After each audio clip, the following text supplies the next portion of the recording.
ரோமருக்கு எழுதினதான நிருபம் 8ஆம் அதிகாரம் 9வது வசனத்தை தயவு செய்து வாசியுங்கள். Please read Romans chapter 8 verse 9 written by Paul the apostle. தேவனுடைய ஆவி உங்களில் வாசமாயிருந்தால் நீங்கள் மாம்சத்துக்கு உட்பட்டவர்களாயிராமல் ஆவிக்குட்பட்டவர்களாயிருப்பீர்கள். கிறிஸ்துவின் ஆவி இல்லாதவன் அவருடையவன் அல்ல. But ye are not in the flesh, but in the Spirit, if so be that the Spirit of God dwell in you. Now if any man have not the Spirit of Christ, he is none of his.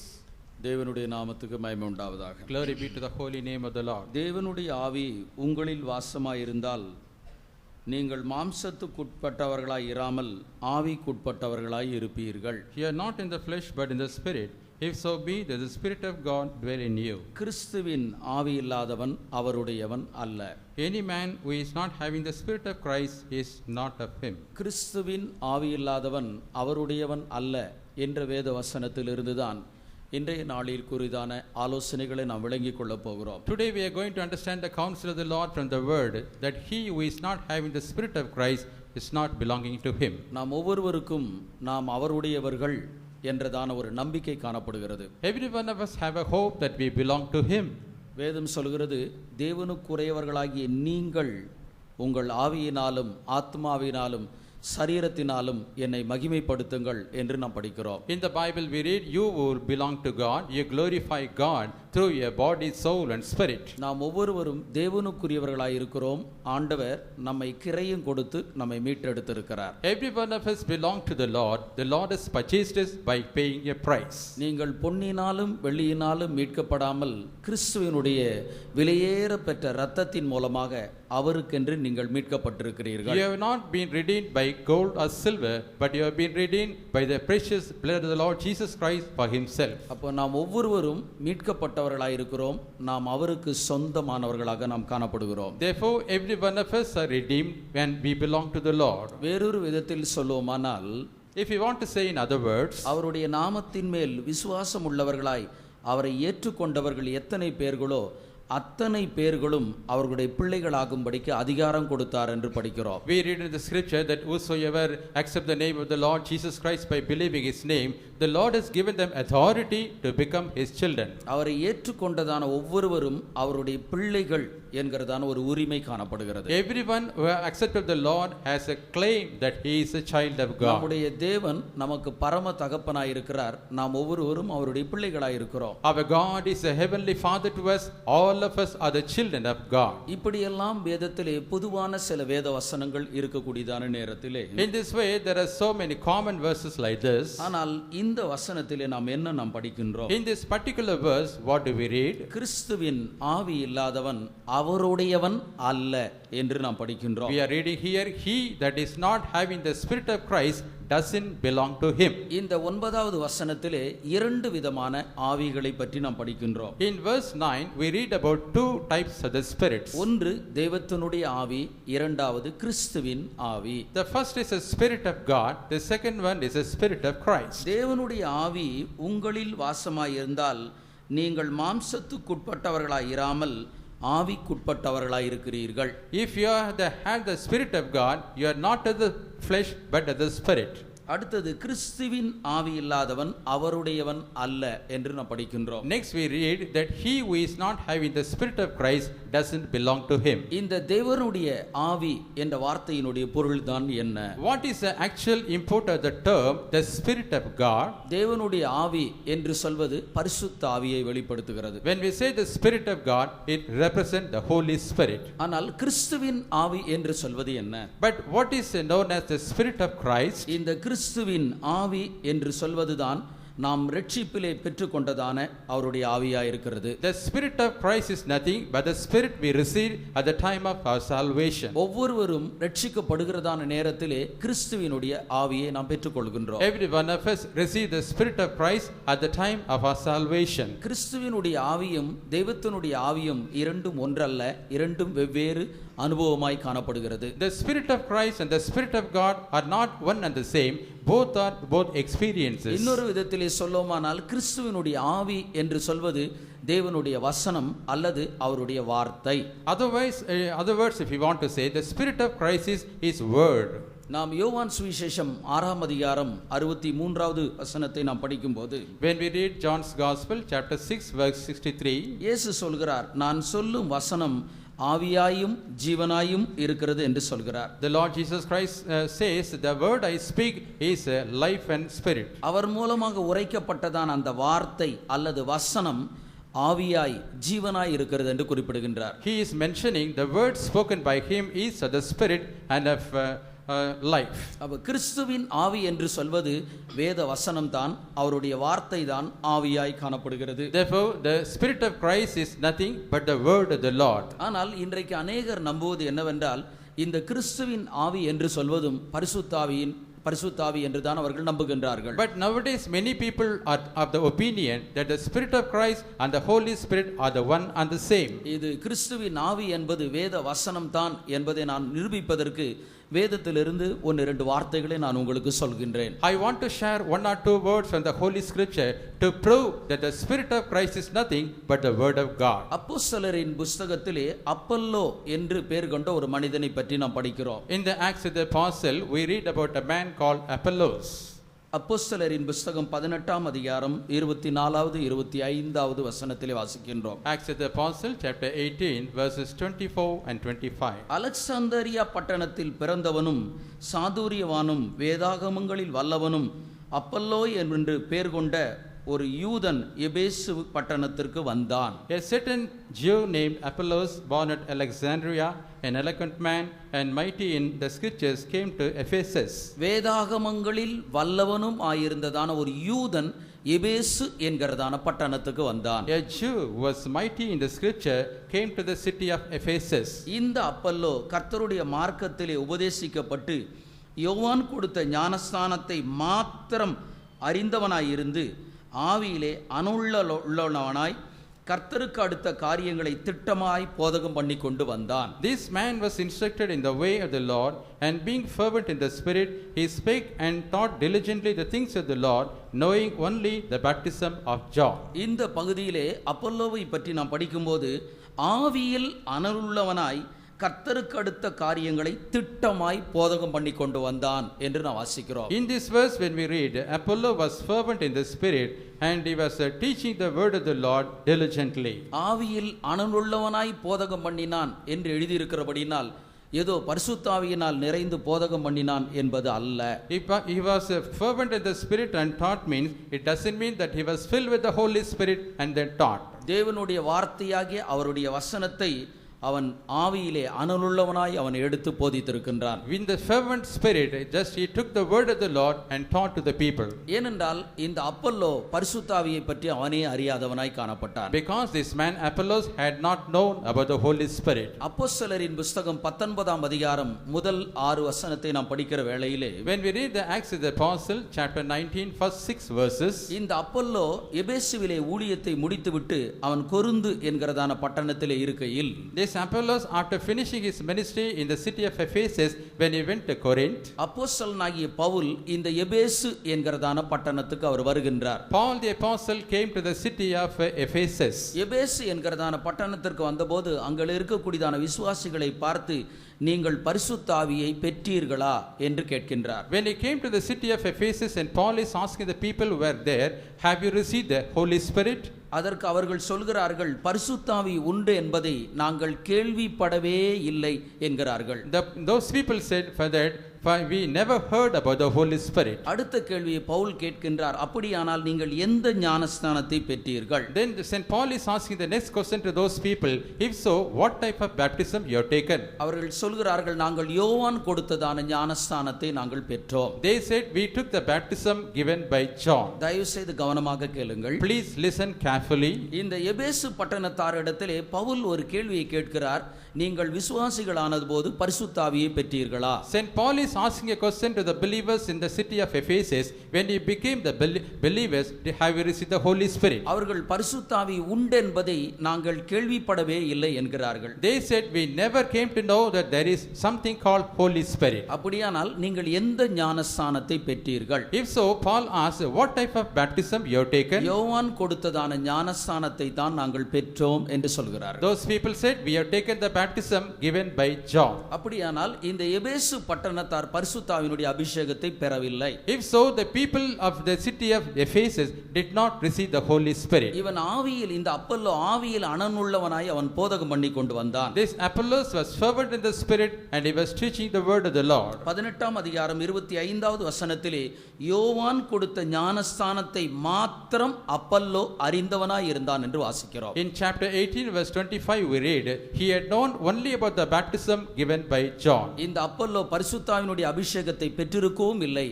அவன் ஊழியம் செய்ததான எபேசு பட்டணத்தாருக்கு பரிசுத்தாவினுடைய அபிஷேகத்தை பற்றி அவன் சொல்லவும் இல்லை. This Apollos had not received the Holy Spirit. Also he did not teach to the people of Ephesus regarding the Holy Spirit. அதற்கு பிற்பாடு அப்போ அந்த எபேசுவிலே அப்போஸ்தலனாகிய பவுல் ஊழியம் செய்து அந்த ஜனங்களின் மீது கைகளை வைத்தபோது பரிசுத்தாவியானவர் அவர்கள் மீது வந்தார் என்று நாம் படிக்கின்றோம். We read in the scripture, after the times and Paul ministered the Lord in the city of Ephesus, and when he laid his hands upon the people, they received the anointing of the Holy Spirit. அப்படியானால் இந்த பகுதியிலே ஆவியில் அனலுள்ளவனாய் போதகம் பண்ணினான் என்று எழுதப்பட்டிருக்கிறதே, இந்த வார்த்தையினுடைய பொருள்தான் என்ன? If so, in this verse it is written, he was teaching the word of the Lord, being fervent in the spirit. What is the actual meaning of this term? கிறிஸ்துவின் ஆவியாகிய தேவனுடைய வார்த்தையை வைராக்கியமாய் திட்டமாய் அறிவித்தான் என்பதுதான் இதனுடைய பொருளாயிருக்கிறது. The meaning of this term is he was teaching the word of God with the spirit of Christ. அப்ப கிறிஸ்துவின் ஆவி என்று சொல்வது தேவனுடைய வார்த்தை அல்லது அவருடைய வசனம். Therefore, when we say the spirit of Christ, it is nothing but the word of God or his words. வேறொரு விதத்திலே சொல்லுவோமானால் கிறிஸ்துவின் ஆவி என்று சொல்வது அவருடைய சிந்தை. If we say in other words, say the spirit of Christ is his mind. அப்ப கிறிஸ்துவினுடைய சிந்தை ஒரு நபருக்கு இல்லாவிட்டால் அவர்கள் அவருக்குரியவர்கள் அல்ல. If a person is not having the mind of Christ, he doesn't belong to him. நாம் தேவனுக்கு சொந்தமானவர்களாய் மாற்றப்பட வேண்டுமானால் நாம் ஒவ்வொருவருக்கும் கிறிஸ்துவின் ஆவியாகிய அவருடைய சிந்தை நமக்கு அவசியமாயிருக்கிறது. If we want to become the possession of the Lord, we need the spirit of Christ, that is the mind of Christ. பரிசுத்த வேதாகமத்திலே கிறிஸ்துவினுடைய 3 விதமான சிந்தையை நாம் படிக்கின்றோம். From the Holy Bible, we read about 3 different types of the mind of Christ. இன்றைக்கு இருக்கக்கூடியதான நேரத்துக்கு தகுந்தால் போல் கிறிஸ்துவினுடைய சிந்தையை பற்றி நாம் அறிந்து கொள்ளலாம். According to the time available before us, let us understand about the mind of Christ. பொதுவான ஒரு விளக்கம் இருக்கிறது, நான் அவருக்குரியவன், அவருக்கு சொந்தமானவன் என்ற ஒரு விளக்கம். There is a general explanation saying I belong to him. நாம் ஒவ்வொருவரும் நாம் கிறிஸ்தவனாக நாம் பிறந்திருக்கிறபடியினாலோ, as we are, every one of us are born as a Christian, இந்த மார்க்கத்திலே நாம் வளர்க்கப்பட்டு வருகிறபடியினாலோ, as we are growing in this religion, ஆவிக்குரிய அனுபவங்களை நாம் பெற்றிருக்கிறபடியினாலோ, as we are, because we have received the spiritual experiences, அவருக்கு சொந்தமானவர்கள் என்கிறதான ஒரு உரிமையை மாத்திரம் நாம் பெற்றுக்கொள்ள முடியாது. we cannot receive a claim that we belong to him. ஒரு ஊழியக்காரனாய் இருந்தாலும் கர்த்தரை பின்பற்றுகிறதான ஜனங்களாய் இருந்தாலும் கிறிஸ்துவினுடைய சிந்தையை தரித்து கொள்ளும் போதுதான் அவருக்கு சொந்தமானவர்கள் என்கிறதான முழுமையான ஒரு உரிமையை அவர்கள் பெற்றுக்கொள்கிறார்கள். Even though he may be a servant of the Lord or the people who are following the Lord, only if they have the mind of Christ they can claim saying that they belong to God. அப்படியானால் நீங்கள் கேட்கலாம், அவருடைய நாமத்தின் மேல் விசுவாசம் உள்ளவர்களாய் அவரை ஏற்றுக்கொண்டவர்கள் எத்தனை பேர்களோ அத்தனை பேர்களும் அவருடைய பிள்ளைகளாகும்படிக்கு அதிகாரம் கொடுத்தார் என்று வேதவசனம் சொல்கிறதே, அந்த வசனத்தை என்ன என்று சொல்கிறீர்கள்? And you may be asking a question, and it is written in the word of God, whosoever believes his name and accept him as his savior, they become the children of God. And what do you say about that? அது பிள்ளைகள் என்று சொல்லும்போது வேதத்திலே தத்து பிள்ளைகள் என்று தான் எழுதப்பட்டிருக்கிறது. When we say children in the Holy Bible, it is written as adopted children. இன்றைக்கு பிள்ளைகள் இல்லாதவர்கள் மற்ற பிள்ளைகளை தத்து எடுத்து வளர்க்கின்றார்கள். Nowadays the childless parents, they adopt the children of others and they bring them up. அப்போ தத்து எடுத்து வளர்க்கக்கூடியதான பிள்ளைகள் தத்து பிள்ளைகள் என்று அழைக்கப்படுகிறார்கள். Therefore the children who are adopted are known as adopted children. அந்த தத்து பிள்ளைகள் சொந்த பிள்ளைகளாய் மாற்றப்படுவதற்கு அவர்கள் சட்டத்தின்படி சில காரியத்தை அவர்கள் செய்ய வேண்டியதாக இருக்கிறது. These adopted children, so that they may become their own children, they had to do some things according to the law. அவர்கள் சட்டத்தின்படி சில காரியத்தை செய்யும்போது அந்த தத்து பிள்ளைகள் சொந்த பிள்ளைகளாய் மாற்றப்படுகிறார்கள். When they do certain things according to the law of the land, the adopted children become their own children. அதுபோலதான் ஆண்டவரை நாம் ஏற்றுக்கொள்கிறதான நேரத்திலே அவருடைய தத்து பிள்ளைகளாக ஆண்டவர் நம்மை மாற்றினார். In the same way, when we accept the Lord made us as his adopted children. பரிசுத்தாவினுடைய அபிஷேகத்தின் மூலமாகவும் கிறிஸ்துவினுடைய சிந்தையின் மூலமாகவும் தத்து பிள்ளைகளாகிய நம்மை அவருடைய சொந்த பிள்ளைகளாக மாற்றினார். By the anointing of the Holy Spirit and by the mind of Christ, the Lord changed us. We are the adopted children. The Lord changed us as His own children. அப்போ நாம் ஒவ்வொருவரும் அவருடைய சிந்தையை நாம் தரித்துக் கொள்கிறவர்களாய் காணப்பட வேண்டும். Therefore, every one of us must put on the mind of Christ. 1 பேதுருவின் புத்தகம் 4ஆம் அதிகாரம் 1வது வசனத்திலே நாம் படிக்கும்போது, When we read 1 Peter chapter 1 verse 4, கிறிஸ்து மாம்சத்தில் பாடுபட்டு வாசியுங்கள். இப்படி இருக்க கிறிஸ்து நமக்காக மாம்சத்திலே பாடுபட்டபடியால் நீங்களும் அப்படிப்பட்ட சிந்தையை ஆயுதமாக தரித்துக் கொள்ளுங்கள். For as much then as Christ had suffered for us in the flesh, arm yourselves likewise with the same mind, for he that had suffered in the flesh had ceased from sin. கிறிஸ்து மாம்சத்தில் பாடுபட்டபடியினால் நீங்களும் அப்படிப்பட்ட சிந்தையை தரித்துக் கொள்ளுங்கள் என்று சொல்கிறார். here he says, as Christ has suffered for us in the flesh, arm yourselves likewise with the same mind. அப்போ கிறிஸ்து மாம்சத்தில் பாடுபட்டார், அதுபோல அந்த சிந்தையை நீங்கள் தரித்துக் கொள்ளுங்கள். Christ suffered in the flesh, you also arm yourself with the same mind. இந்த இடத்திலே காணப்பட்டதான கிறிஸ்துவினுடைய சிந்தை என்று சொல்வது பாடுபடக்கூடியதான ஒரு சிந்தை. In this verse, the mind of Christ is the mind of suffering.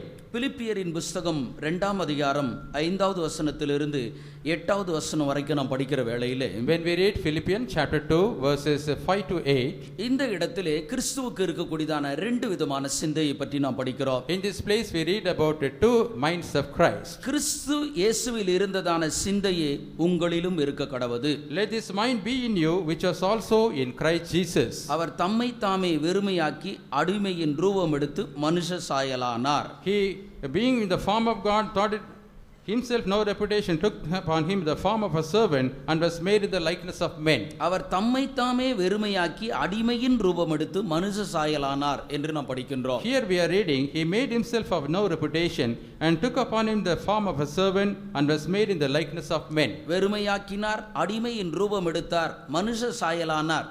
இது இவருக்குள்ளே இருக்கக்கூடியதான தாழ்மையான ஒரு சிந்தையை வெளிப்படுத்துகிறது. He made himself empty, he took the form of a servant and he became the likeness of men. It shows his humility. நாம் 8வது வசனத்தில் நாம் படிக்கும்போது, சிலுவையின் மரண பரியந்தம் கீழ்ப்படிந்தவராகி தம்மை தாமே தாழ்த்தினார். In verse 8 we read, being found in fashion as a man, he humbled himself and became obedient unto death, even the death of the cross. இந்த இடத்தில் இருக்கக்கூடியதான மற்றொரு சிந்தை கீழ்ப்படிதல் என்று நாம் படிக்கிறோம். Another mind seen in this word is obedience. அப்போ வேதத்திலே கிறிஸ்துவுக்கு இருக்கக்கூடியதான 3 விதமான சிந்தையை நாம் படிக்கின்றோம். In the Bible we read about 3 minds of Christ. அப்போஸ்தலனாகிய பவுல் சொல்லும்போது பாடுகளின் சிந்தையை ஆயுதம், பேதுரு சொல்லும்போது பாடுகளின் சிந்தையை ஆயுதமாக தரித்துக் கொள்ளுங்கள் என்கின்றார். Saint Peter says you arm yourself with the mind of Christ, that is a mind of suffering. அப்போஸ்தலனாகிய பவுல் சொல்கிறதான வேளையிலே கிறிஸ்து இயேசுவில் இருக்கக்கூடியதான சிந்தையே உங்களிலும் இருக்க கடவது என்கின்றார். When Saint Paul says let the mind that was in Christ also be seen in you. பவுலுக்குள்ளே இயேசு கிறிஸ்துவுக்குள்ளே காணப்பட்டதான கீழ்ப்படிதலும் தாழ்மையும் நமக்குள்ளே காணப்பட வேண்டியதா இருக்கிறது. The obedience and the humility that was seen in the Lord Jesus Christ must be seen in us. இந்த 3 விதமான சிந்தை தான் கிறிஸ்துவினுடைய ஆவி என்று அழைக்கப்படுகிறது. These 3 types of minds of Christ is known as a spirit of Christ. இந்த 3ஐயும் ஒரு ஆவிக்குரிய கிறிஸ்தவன் பெற்றுக்கொள்ளாவிட்டால் அவன் கிறிஸ்துவினுடையவன் அல்லது அவருக்கு சொந்தமானவன் என்கிறதான ஒரு அனுபவத்தை அவர்கள் பெற்றுக்கொள்ள முடியாது. If a spiritual Christian is not receiving the 3 experiences, he cannot claim to be a child of God, otherwise he belongs to him. முதலாவது நாம் பாடுகளின் சிந்தையை ஆயுதமாக நாம் தரித்துக் கொள்ள வேண்டும். First of all, we have to arm ourselves with the mind of suffering. வேதம் சொல்கிறது பாருங்க, அதை ஆயுதமாக தரித்துக் கொள்ளுங்கள். But you see, Bible says we have to arm ourselves that mind. வேதத்திலே 2 விதமான ஆயுதத்தை படிக்கின்றோம். In the Bible we see about 2 types of weapons. எபேசியரின் புத்தகத்திலே தற்காக்கக்கூடிய ஆயுதத்தையும் தாக்கக்கூடிய ஆயுதத்தையும் நாம் படிக்கிறோம். In the book of Ephesians we read about the weapons which we can preserve us and the weapons with which we can attack the enemy. சத்தியம் என்னும் கச்சையை உங்கள் அறையிலே கட்டினவர்களாயும், And you have the truth that is a girdle in your loins, பாதரட்சையை உங்களின் கால்களில் தொடுத்தவர்களாயும், and put on the sandals in your feet, விசுவாசம் அன்பு என்னும் கேடகத்தை தரித்துக் கொண்டவர்களாயும், and you hold fast the breastplate of faith, இரட்சண்யம் என்னும் தலைச்சீராவை அணிந்தவர்களாயும் காணப்படுங்கள். And you put on the helmet that is a salvation. இப்பொழுது சொன்னதான இந்த ஆயுதங்கள் எல்லாம் நம்மை தற்காத்து கொள்ளக்கூடியதான ஒரு ஆயுதங்கள். All these weapons mentioned now are the weapons which can preserve us. ஆனால் எதிராளியை தாக்கக்கூடியதான ஒரு ஆயுதங்களும் காணப்படுகிறது. But there are weapons which is useful to attack our enemies. இந்த எதிராளியை தாக்கக்கூடிய ஆயுதம் என்ன? What is a weapon which can attack the enemy? வேத வசனமாகிய ஆவியினுடைய பட்டயத்தை நீங்கள் எடுத்துக்கொள்ளுங்கள். You take the sword of the Spirit, which is the word of God. அப்போ எதிராளியை தாக்குவதற்கு, சத்துருவை மேற்கொள்வதற்கு நாம் அணிந்து கொள்ளக்கூடிய ஆயுதங்களும் இருக்கிறது, நாம் மற்றவர்களை தாக்கக்கூடிய ஆயுதங்களும் காணப்படுகின்றது. There are weapons which are preserving us from our enemies. Also there are weapons which can attack the enemies. ஆனால் இந்த இடத்திலே பாடுகளின் சிந்தையை ஆயுதமாக தரித்து கொள்ளுங்கள். But in this verse we see, arm yourself with the point of suffering. ஒரு கிறிஸ்தவன் பாடுபடுவதற்கு தன்னை அவன் ஆயத்தமாக்கி கொள்ளும்போது தன்னை பாதுகாத்துக் கொள்வதற்கு அவன் ஆயுதத்தை அணிந்து கொள்கிறான் என்பதுதான் அர்த்தம். When a Christian is making himself ready to suffer, he is putting on the weapons of preservation. எவ்வளவுக்கு எவ்வளவு பாடுபட வேண்டும் என்று விரும்புகிறார்களோ அவ்வளவுக்கு அவ்வளவாக எதிராளியிலிருந்து தங்களை அவர்கள் தற்காத்துக் கொள்கிறார்கள். To what extent they want to suffer, to that extent they have to preserve themselves from the enemies. பாடுபட மனதில்லாத ஒரு மனிதனுக்கு தன்னை தற்காத்துக் கொள்ளக்கூடியதான ஆயுதம் இல்லாதவனாய் காணப்படுகின்றான். A man who is not having the mind of suffering, he is not having the weapons to protect himself. வேதத்திலே 3 விதமான பாடுகளை பற்றி நாம் படிக்கின்றோம். In the Holy Bible we see about 3 different types of sufferings. ஒன்று நமக்கு நாமே வருவித்துக் கொள்ளக்கூடியதான பாடுகள். The first type of suffering is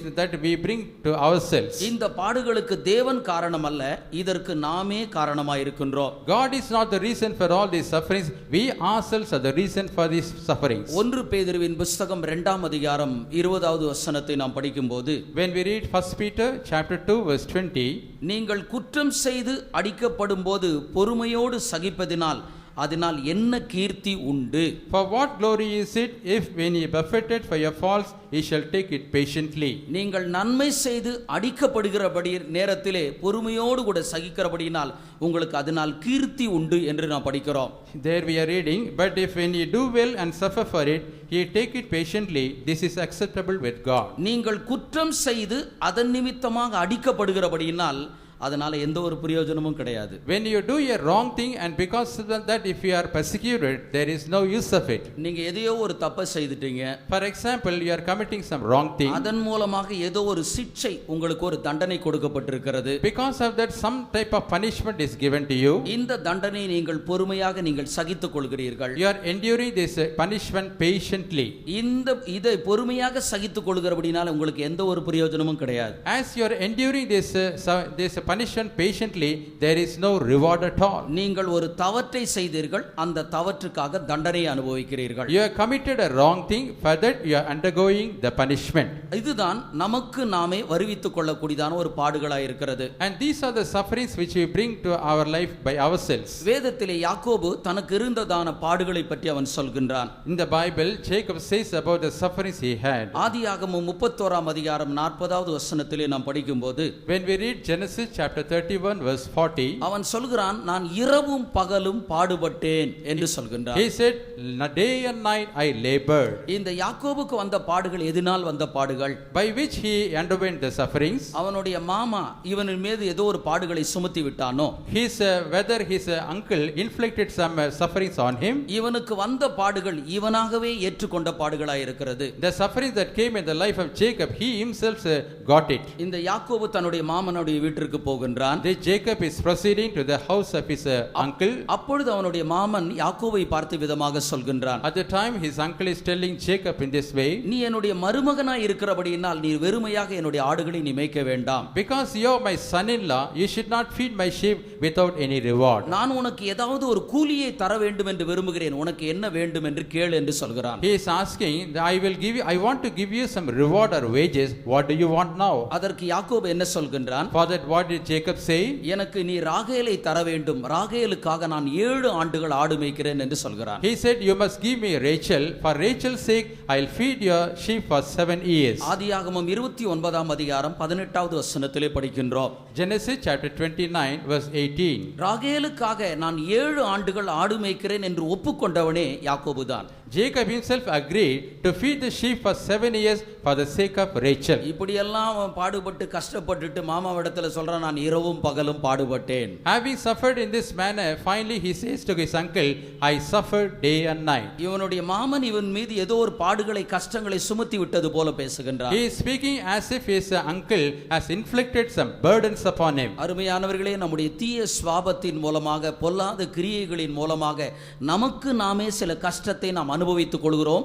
இதற்கு தேவன் காரணம் அல்ல. Beloved, because of our evil natures and wicked works, we are bringing some difficulties in our own life. God is not responsible for this. இரண்டாவது நமக்கு வருகிறதான பாடுகள் என்று சொல்வது பிசாசானவனின் மூலமாக நமக்கு கொடுக்கப்படுகிற அல்லது அனுமதிக்கப்படுகிறதான பாடுகள். The second types of sufferings that we undergo is the sufferings which are given to us by the devil. ஒரு ஆவிக்குரிய கிறிஸ்தவனுக்கு பிசாசானவனு கூட சில பாடுகளை தருகின்றான். For a spiritual Christian, the devil will be giving some troubles. இந்த பாடுகளை கொடுப்பதனுடைய நோக்கம் தான் என்ன? What is the purpose of giving these sufferings? ஒன்று, அவர்கள் தேவனை தொழுது கொள்ளாமல் தன்னை தொழுது கொள்ள வேண்டும். First of all, they should not worship God, but they had to worship him.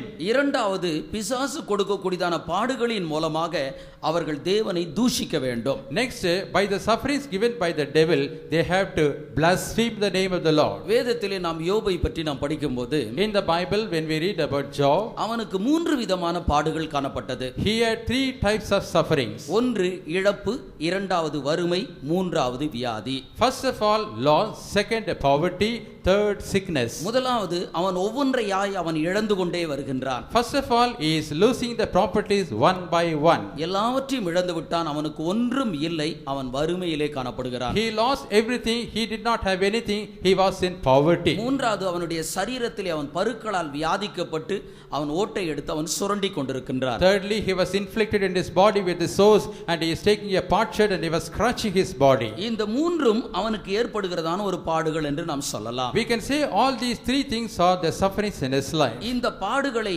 தேவன் கொடுத்தாரா, பிசாசு கொடுத்தானா? Did God give these sufferings to Job or the devil? இந்த பாடுகள் பிசாசின் மூலமாக அவனுக்கு ஏற்பட்டதா இருக்கிறது. These sufferings came in his life through the devil. இந்த பாடுகள் ஏன் சாத்தானின் மூலமாக யோபுக்கு ஏற்பட்டது? Why did these sufferings come into the life of Job through Satan? யோபு தன்னுடைய வாயின் மூலமாக தேவனை தூஷிக்க வேண்டும். Because Job has to blaspheme the name of the Lord through his mouth. ஆண்டவர் இப்படிப்பட்டதான கஷ்டங்களை கொடுத்தார் என்று தூஷிக்க வைக்க வேண்டும். The devil wanted to make him to blaspheme the name of the Lord, saying, the Lord has given me such type of suffering. யோபு எல்லாவற்றையும் அவன் இழந்து போன பிற்பாடு, after Job lost everything in his life, அவனுடைய மனைவி விதமாக சொல்கின்றாள். his wife said like this, நீ தேவனை தூஷித்து ஜீவனை விடும் என்று சொல்கின்றார். she is advising Job, say, you curse God and die. சாத்தானும் கூட தேவனிடத்தில் இதையே தான் குறிப்பிடுகின்றான். That the same thing devil spoke to God. நீர் அவனை ஆசீர்வதித்து வைத்திருக்கிறீர். Thou hast blessed him.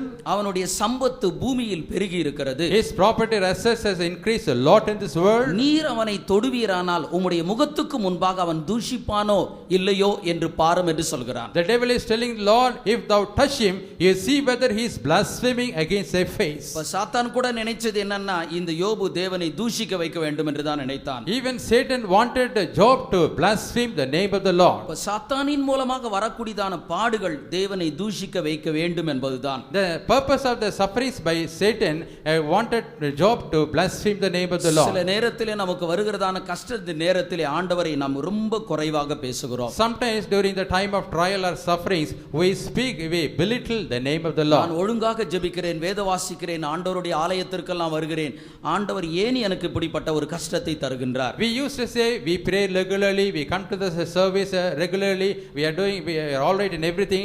Why all these sufferings in my life? அருமையானவர்களே, உங்களுக்கு வரக்கூடியதான பாடுகள் எப்படிப்பட்டது, எங்கிருந்து வருகிறது என்பதை விளங்கிக் கொள்ளுங்கள். Beloved, you have to understand what type of suffering you are undergoing, from which quarter they are coming to you. உங்களுடைய புத்தியினத்தின் நிமித்தமாக உங்களுக்கு பாடுகள் வருமானால் உங்களை நீங்கள் சரிப்படுத்திக் கொள்ளுங்கள். Suppose sufferings come to your life because of your foolishness, you set yourself right. சாத்தானின் மூலமாக பாடுகள் வருமானால் சாத்தானுக்கு எதிர்த்து நில்லுங்கள். Suppose if sufferings come from the quarters of the devil, you resist the devil. மூன்றாவது பாடுகள் தேவ சித்தத்தின்படி உண்டாகிறதான பாடுகள். Third type of sufferings are the sufferings because of the will of God. இந்த தேவ சித்தத்தின்படி உண்டாகிறதான பாடுகள் ஒவ்வொரு கிறிஸ்தவனும் அவன் அனுபவிக்க வேண்டியதா இருக்கிறது. The sufferings based upon the will of God, every Christian must undergo these sufferings. 1 பேதுருவின் புத்தகம் 2ஆம் அதிகாரம் 21வது வசனத்தை நாம் படிக்கும்போது, When we read 1 Peter chapter 2 verse 21, கிறிஸ்துவும் மாம்சத்தில் பாடுபட்டு நமக்கு ஒரு மாதிரியை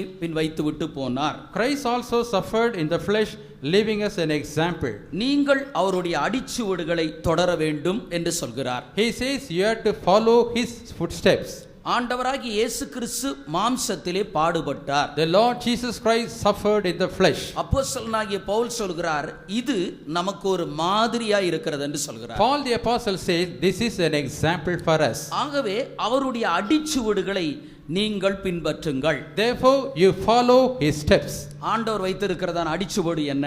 What is the step laid by the Lord Jesus? நாம் படக்கூடியதான பாடுகள் தான் அவர் வைத்திருக்கிறதான ஒரு அடிச்சுவடு. The sufferings we are undergoing is a step laid by the Lord Jesus. அந்த அடிச்சுவடுகளை நாம் பின்பற்றுகிறதான நேரத்திலே தான் கிறிஸ்து எந்த இடத்தில் இருக்கிறாரோ அங்கே நாம் போய் சேர முடியும். Only when we follow the steps of the Lord Jesus Christ, we can reach the place where Christ is seated. இந்த கிராமப்புறங்களிலே முயல்களை சில நபர் வேட்டையாடுவார்கள். On the countryside, some hunters will hunt these rabbits. இந்த முயல்களை அவர்கள் எப்படி வேட்டையாடுகிறார்கள் என்றால், How, in which way they will hunt the rabbits? அதனுடைய கால் தடங்களை அவர்கள் பார்த்து கொண்டே They போகிறார்கள். will find out the footprints of these rabbits. அது எங்கேயாவது ஒரு செடியினுடைய புதருக்குள்ளே தான் அவைகள் காணப்படும். It will be seen in the thicket in some areas. அதனுடைய கால்களை பார்த்து கொண்டே அதில் எங்கே ஒரு செடியினுடைய புதரில் இருந்து அதை பிடித்து விடுகிறார்கள். They will be watching for the footprints of these rabbits, and from a thicket or a bush they will catch the rabbit. அதனுடைய பாதத்தை தொடரும் போதுதான் அது இருக்கக்கூடியதான இடத்தை நாம் கண்டுபிடிக்க முடியும்.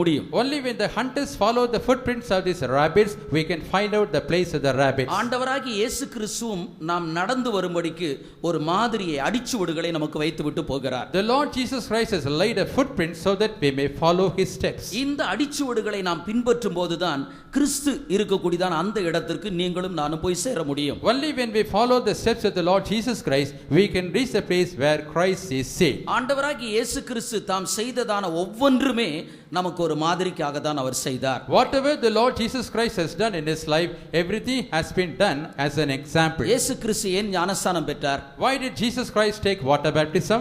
ஞானஸ்நானம் என்று சொல்வது ஒரு மனிதனுடைய பாவத்தினுடைய மன்னிப்புக்காக விடுதலைக்காக கொடுக்கப்படுகிறது. The baptism is given for the remission of our sins. ஆனால் இயேசு கிறிஸ்துவ பாவம் அறியாதவர், பாவம் செய்யாதவர், பாவம் அவரிடத்தில் இல்லை என்று நாம் படிக்கிறோம். But in the Holy Bible we see Jesus Christ knew no sin, there was no sin in him, he did not commit any sin. ஒரு தவறும் இல்லாத இயேசு கிறிஸ்து ஏன் ஞானஸ்நானம் பெற்றார்? Why did Jesus who had no sin or fault, why did he take water அது baptism? நமக்கு மாதிரிக்காக அவர் ஞானஸ்நானம் பெற்றார். He took water baptism as an example. இயேசு கிறிஸ்து சீஷர்களுடைய கால்களை கழுவுகின்றார். Jesus Christ is washing the feet of the disciples. அப்பொழுது சீஷர்கள் என்ன சொல்கின்றார்கள்? At the time, what did the disciples say? நான் உங்கள் கால்களை நாங்கள் உங்கள் கால்களை கழுவ வேண்டியதாயிருக்க நீர் எங்கள் கால்களை கழுவலாமா? The disciples are telling Jesus, "Oh Lord, we have to wash thy feet. How can thou wash our feet?" இயேசு கிறிஸ்து சொல்கிறார், நான் உங்கள் கால்களை கழுவாவிட்டால் பங்கு இல்லை என்று சொல்கின்றார். Jesus said, "Unless I wash your feet, you have no part or lot with me." இவைகளும் கூட ஒரு மாதிரிக்காகவே அவர் செய்தார். These things were done only as an example. ஆண்டவராகிய இயேசு கிறிஸ்து இந்த பூமியில் இருக்கக்கூடிய காலகட்டங்களிலே எதை செய்தாரோ அவைகளெல்லாம் ஒரு மாதிரிக்காகவே செய்யப்பட்டது. When the Lord Jesus Christ lived in this world, whatever things he had done, all those things were done as an example. இந்த இடத்திலே பேதுரு சொல்லும்போது அவர் மாம்சத்திலே பாடுபட்டார், நமக்கு மாதிரியே அவர் வைத்து விட்டு போனார், நீங்கள் அடிச்சுவடுகளை பின்பற்றுங்கள். Here St. Peter says he suffered in the flesh, he laid us an example, you follow his steps. அப்போ ஒவ்வொருவரும் நாம் பாடுபட வேண்டும் என்பதுதான் கிறிஸ்து நமக்கு காண்பித்ததான ஒரு மாதிரியா இருக்கிறது. Therefore the example set forth by the Lord Jesus Christ is that every one of us must suffer. கிறிஸ்தவ வாழ்க்கை என்று சொல்வது ஒரு உபத்திரவம் இல்லாத ஒரு வாழ்க்கை அல்ல. Christian life is not without tribulations. அது ஒரு மலர்களினால் உண்டானதான ஒரு படுக்கை அல்ல, அது முள்ளினால் உண்டான ஒரு படுக்கையா இருக்கிறது. The Christian life is not a bed of roses, but it is a bed of thorns. சிலர் என்ன நினைக்கிறார்கள் என்றால், கிறிஸ்தவனாகி விட்டால் அவர்களுக்கு வரக்கூடியதான பாடுகள் எல்லாம் முடிந்து போய்விடும் என்று நினைக்கின்றார்கள். Some people are of the opinion once when a person becomes a Christian, all his sufferings will cease. ஒரு விதத்திலே இந்த உலகத்துக்குரிய சில கஷ்டங்களில் இருந்து நாம் விலகலாம். In a way, we may be spared from the sufferings of this world. ஆனால் இன்னொரு விதத்திலே கிறிஸ்துவின் நிமித்தமாக நாம் சில பாடுகளை நாம் அனுபவிக்க வேண்டியதா இருக்கிறது. But on the other side, for the sake of Christ, we have to endure sufferings. ஆண்டவராகிய இயேசு கிறிஸ்து என்ன சொன்னார்? What did the Lord Jesus Christ say? தன் சிலுவையை சுமந்து கொண்டு என்னை பின்பற்றாதவன் அவன் எனக்கு சீஷனாய் இருக்க மாட்டான் என்றார். He said, he who does not bear his cross and follow me cannot be my disciple. அவருடைய சீஷர்கள் என்று அழைக்கப்படக்கூடியவர்கள் ஒவ்வொருவருக்கும் ஆண்டவர் ஒரு சிலுவையை வைத்திருக்கின்றார். They that are called as the disciples of Jesus Christ, for every one of them the Lord has kept a cross. இந்த சிலுவையை நாம் சுமந்து நாம் அவரை பின்பற்ற வேண்டியதா இருக்கிறது. We have to bear the cross and follow him. உலகத்தாரும் கூட விதமாக சொல்கின்றார்கள். Even the worldly people would say like this. உழைப்பின்றி ஊதியம் இல்லை, சிலுவையின்றி சிம்மாசனம் இல்லை என்று சொல்கிறார்கள். They say there is no reward without labor, there is no throne without cross. எந்த ஒரு பாடுகளையும் அவர்கள் அனுபவிக்காவிட்டால் ஒரு பிரதிபலனை அவர்கள் பெற்றுக்கொள்ள முடியாது. Unless they undergo some suffering, they cannot receive a reward. ஒரு அரசியல்வாதிகளை நாம் எடுத்துக்கொள்வோம். Let us consider the politicians. எப்படி அவர்கள் தலைமை என்றதான ஒரு நிலவரத்திற்கு வருகிறார்கள்? How do they come to the highest position in the தங்களுடைய society? கட்சிக்காக வேண்டி, தங்களுடைய கொள்கைக்காக வேண்டி அடிபடுகிறார்கள். அடிக்கடி அவர்கள் சிறைச்சாலையிலே செல்கிறார்கள். For the sake of their party, for the sake of the principles and policies, they are being persecuted. Often they are going to the prison. கட்சியினுடைய கொள்கைக்காக வேண்டி அடிக்கடி அவர்கள் சிறைச்சாலை செல்வதுதான் அவருடைய வாழ்க்கையில் ஒரு உயர்வை ஏற்படுத்துகிறது. For the sake of the principles of the party, often they are being imprisoned. That makes an exaltation in their life. அவர்களுக்கு வருகிறதான கஷ்டமானது அவர்களுக்குள்ளே ஒரு உயர்வை கொண்டு வருமானால், If the suffering that come in their life bring an exaltation in their life, கிறிஸ்துவின் நிமித்தமாக வருகிறதான பாடுகள் தான் நம்மை பரலோகவாசிகளாக மாற்றுகின்றது. the sufferings that are for the sake of Christ makes us as a citizens of heaven. பரிசுத்த வேதாகமத்திலே நம்முடைய தெரிந்தெடுப்பை பற்றி நாம் படிக்கின்றோம். From the Holy Bible, we are reading about our election. ஆண்டவர் நம்மையும் என்னையும் உங்களை எப்படி தெரிந்து கொண்டார்? How did the Lord choose you and me? வேதம் சொல்கிறது, உபத்திரவத்தின் குகையிலே நான் உன்னை தெரிந்து கொண்டேன். I have chosen you in the furnace of affliction. பாடுகளுக்கு பங்காளியானதால் சந்தோஷப்படுங்கள். You rejoice because you are the partakers of the sufferings. கிறிஸ்துவினிடத்தில் இருக்கக்கூடியதான ஆசீர்வாதத்துக்கு மாத்திரம் நாம் சுதந்திரவாளிகள் அல்ல. We are not only the heirs for the blessings of Christ. வேதத்தில் இருக்கக்கூடியதான ஆசீர்வாதமான வேத வசனங்களை நாம் உரிமை பாராட்டுகிறோம். We are claiming the words of blessing from the Holy Bible. ஆண்டவர் இப்படியெல்லாம் வேதத்திலே சொல்லப்பட்டிருக்கிறது. Oh, in this manner it is written in the word of God.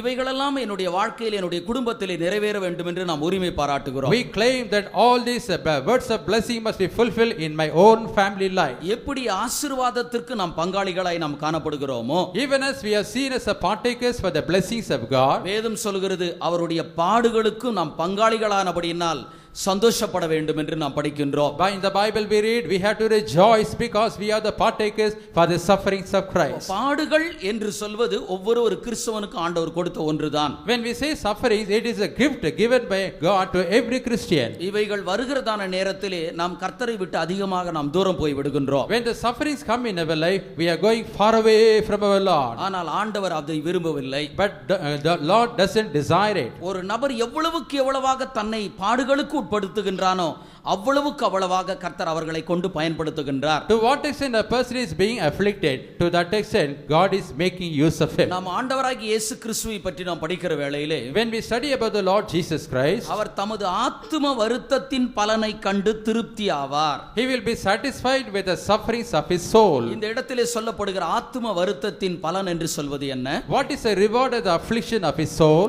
அவர் தன்னுடைய சரீரத்தை பாடுகளுக்காக ஒப்படைத்ததை தான் வெளிப்படுத்துகிறது. It reveals that he committed his body for the sufferings. இயேசு கிறிஸ்து தன்னை பாடுகளுக்கென்று அர்ப்பணித்தபடியால், Because Jesus committed himself for the sufferings, அதன் மூலமாக இன்றைக்கு நீங்களும் நானும் ரட்சிக்கப்பட்டிருக்கிறோம், அவரோடு கூட காணப்படுகின்றோம். because of that you and I are saved today. Now we are seen with the Lord Jesus. ஒரு திரளான கூட்டத்தார் இன்றைக்கு ஆண்டவராகிய இயேசு கிறிஸ்துவை ஏற்றுக்கொண்டிருக்கிறார்கள். A great multitude have accepted the Lord Jesus Christ as a savior. அதுபோலதான் நாம் கிறிஸ்துவின் நிமித்தமாக வரக்கூடியதான பாடுகளின் மூலமாக அது நமக்கும் மற்றவர்களுக்கும் ஒரு ஆசீர்வாதத்தை கொண்டு வருகிறது. In the same way, by the sufferings of the Lord Jesus Christ, it brings a reward for us and others. பேதுரு அக்காலத்தில் உள்ளதான அப்போஸ்தலர்களிலே ஒரு மூத்த அப்போஸ்தலனாய் இருந்தான். Peter was a senior apostle among the apostles seen in those days. ஆரம்பத்திலே பாடுகளை அவன் விரும்பாதவனாய் இருந்தான். In the beginning, he did not like the sufferings. இயேசு கிறிஸ்து தனக்கு வரக்கூடியதான கஷ்டங்களை அவனிடத்திலே ஒவ்வொன்றாய் அவர் விவரிக்கின்றார். When Jesus Christ was expounding and narrating all the sufferings he is going to undergo, அப்பொழுது பேதுரு என்ன சொல்கின்றான்? at that time what did Peter say?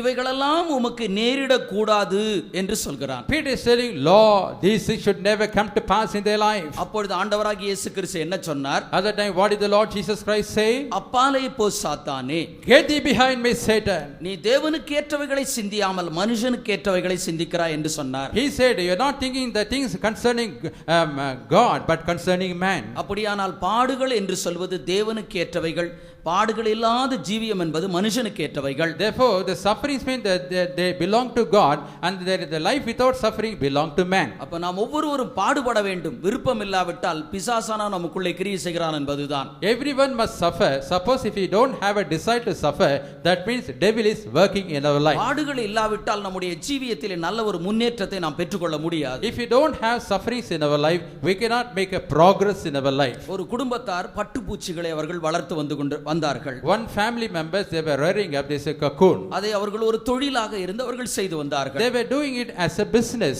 ஒரு பட்டுப்பூச்சானது அதனுடைய முட்டையிலிருந்து கூட்டிலிருந்து வெளியே வருவதற்கு கஷ்டப்பட்டு வெளியே வந்து கொண்டிருந்தது. This cocoon, with much difficulty, it was trying to come out of its nest. அந்த வீட்டில் உள்ளதான ஒரு சிறுவன் அதை அவன் பார்த்து கொண்டிருந்தான். A small boy in that family was watching this. அந்த பட்டுப்பூச்சானது கூட்டிலிருந்து வெளியே வருவதற்கு அதிக சிரமத்தை அனுபவிக்கிறது. That worm tried its best to come out of that cocoon. இந்த சிறுவன் அந்த பட்டுப்பூச்சிக்கு ஏதாவது உதவி செய்யலாம் என்று யோசிக்கின்றான். This small boy wanted to help that worm. ஏனென்றால் வெளியே வருவதற்கு அதிக கஷ்டத்தை அது அனுபவித்துக் கொண்டிருக்கிறது. Because it was afflicted and it is trying its best to come out of that nest. ஆகவே அவன் தன்னுடைய வீட்டில் இருந்து ஒரு பிளேடை எடுத்து வந்து அந்த கூட்டை அவன் அறுக்கின்றான். Therefore he brought a blade from his home and just cut that nest. அந்த கூட்டை அறுத்த உடனே அந்த பட்டுப்பூச்சி உடனே வெளியே வந்து விட்டது. As soon as he cut the nest, that worm came out. வெளியே வந்த பட்டுப்பூச்சி அது எந்த இடத்தை விட்டு எங்கேயும் ஊர்ந்து செல்லவில்லை. That worm that came out of the nest could not move anywhere from that place. அது அந்த இடத்திலேயே காணப்பட்டது. It was seen in the same place. கொஞ்ச நேரத்திற்குள்ளாக அந்த இடத்திற்கு எறும்புகள் வந்தது. After some time some ants came in that place. இந்த எறும்புகள் எல்லாம் அந்த பட்டுப்பூச்சை அதை கடித்து கொண்டிருக்கிறது. All these ants are biting this worm. அது துடிக்கிறதே தவிர அந்த இடத்தை விட்டு அதனால் அது நகர்ந்து போக முடியவில்லை. That worm is writhing in pain but it could not escape from that place. உடனே இந்த சிறுவன் தன்னுடைய தகப்பனிடத்திலே ஓடி போகின்றார். Immediately this small boy is running to his father. இந்த பட்டுப்பூச்சிக்கு நேர்ந்த காரியத்தையும் தான் செய்ததையும் தன் தகப்பனிடத்திலே சொல்கிறான். He is explaining what happened to this worm and what he did. இது மிகவும் கஷ்டப்பட்டு கொண்டிருந்தது. It was struggling a lot. இதற்கு நான் உதவி செய்ய வேண்டும் என்று நான் நினைத்தேன். I wanted to help this worm. ஆகவே அந்த கூட்டை நான் அறுத்தேன், இப்பொழுது அது பறக்கவில்லை, அந்த இடத்திலே இருக்கிறது என்று சொல்கிறார். He said, therefore I just cut the nest. It is lying down there. It is not able to fly. அப்பொழுது அவனுடைய தகப்பன் சிறுவனை பார்த்து சொல்கிறான், இந்த பூச்சிக்கு நன்மை செய்வது போல எண்ணி நீ தீமையை செய்து விட்டாய். At the time the father said to the son, as if you are thinking that you are doing good, you have done evil to this worm. இது கூட்டிலிருந்து வெளியே வருவதற்கு சில மணி நேரங்கள் ஆகும். It will take some hours to come out of that nest. இப்படி இவைகள் கஷ்டப்பட்டு கொண்டிருக்கிறதான நேரத்தில் அதனுடைய தசை நார்கள் எல்லாம் உறுதிப்படும். When it is suffering like this, all its sinews will be strengthened. அவைகள் கொஞ்சம் கொஞ்சமாக வெளியே வருகிறதான நேரத்தில் அதனுடைய சரீர பகுதியெல்லாம் கொஞ்சம் கொஞ்சமாக உலர்ந்து கொண்டே காணப்படும். When it is coming out of the nest, little by little, all its body will become dry. அதற்கு பிற்பாடு அது வெளியே வருமானால் அழகாக அது ஊர்ந்து போகும். After that time it comes out, it will just crawl. இது கடவுளால் ஏற்படுத்தப்பட்டதான ஒரு நியமம், ஒழுங்கா இருக்கிறது. This is a discipline or order set by the Lord. நீ அதை அவசரப்பட்டு நீ அறுத்து விட்டபடியினால் அது அப்படியே காணப்படுகிறது என்று சொன்னார். He said, because you cut it in haste, it seems like that. அதுபோலதான் நம் ஒவ்வொருவருடைய வாழ்க்கையில் ஆண்டவர் சில கஷ்டத்தை அனுமதித்து வைத்திருக்கிறார். Therefore the Lord has permitted certain types of sufferings in the life of every one of us. மற்றவர்கள் படுகிறதான கஷ்டத்தை கண்டு நாம் ஏதோ ஒரு விதத்திலே பரிதாபப்பட்டு நாம் உதவி செய்ய வேண்டும் என்று விரும்புகிறோம். When we see the sufferings of others with a compassionate mind, we want to help them. ஒவ்வொருவருக்கும் ஆண்டவர் இப்படிப்பட்ட பாடுகளை கொடுத்திருக்கிறார். இந்த பாடுகளை நாம் அனுபவிக்கத்தான் வேண்டியதா இருக்கிறது. For every one of us, the Lord has permitted this type of sufferings. We ought to undergo these sufferings. நாம் ஏன் பாடுகளை நாம் அனுபவிக்க வேண்டும்? Why should we undergo the sufferings? அல்லது பாடுகளின் மூலமாக ஒரு கிறிஸ்தவனுக்கு உண்டாகக்கூடியதான மேன்மைகள் தான் என்ன? Otherwise, what are the excellent things a Christian is gaining out of the sufferings? வேதாகமத்தில் இருந்து 7 காரியங்களை நான் உங்களுக்கு சொல்கின்றேன். From the Holy Bible, I want to tell you 7 things. ஏனென்றால் கிறிஸ்தவ வாழ்க்கை என்று சொல்வது பாடுகளால் நிரம்பின ஒன்று. Because Christian life is full of sufferings. இந்த பாடுகளை ஆண்டவர் தம்முடைய வேத வசனத்தின் மூலமாக தருகின்றார். The Lord is giving this suffering through His word. இந்த பாடுகளை ஆண்டவர் அவரின் நிமித்தமாக தன் நிமித்தமாக நமக்கு கொடுக்கின்றார். The Lord is giving us His sufferings because of Him. இன்னும் சில பாடுகளை மனிதரின் மூலமாக ஆண்டவர் நமக்கு அனுமதிக்கின்றார். The Lord is permitting certain sufferings in our life through men. இது எப்படி வந்தாலும் இந்த பாடுகள் நமக்குள்ளே ஒரு மேன்மையான ஒரு அனுபவத்தை நமக்கு கொண்டு வருகிறது. In whichever way these sufferings come into our life, they are bringing an excellent experience in our சில life. வேளைகளிலே நமக்கு பாடுகள் வருகிற வேளையிலே மிகவும் நாம் சோர்ந்து போய் விடுகின்றோம். Sometimes when we undergo sufferings, we are fainted.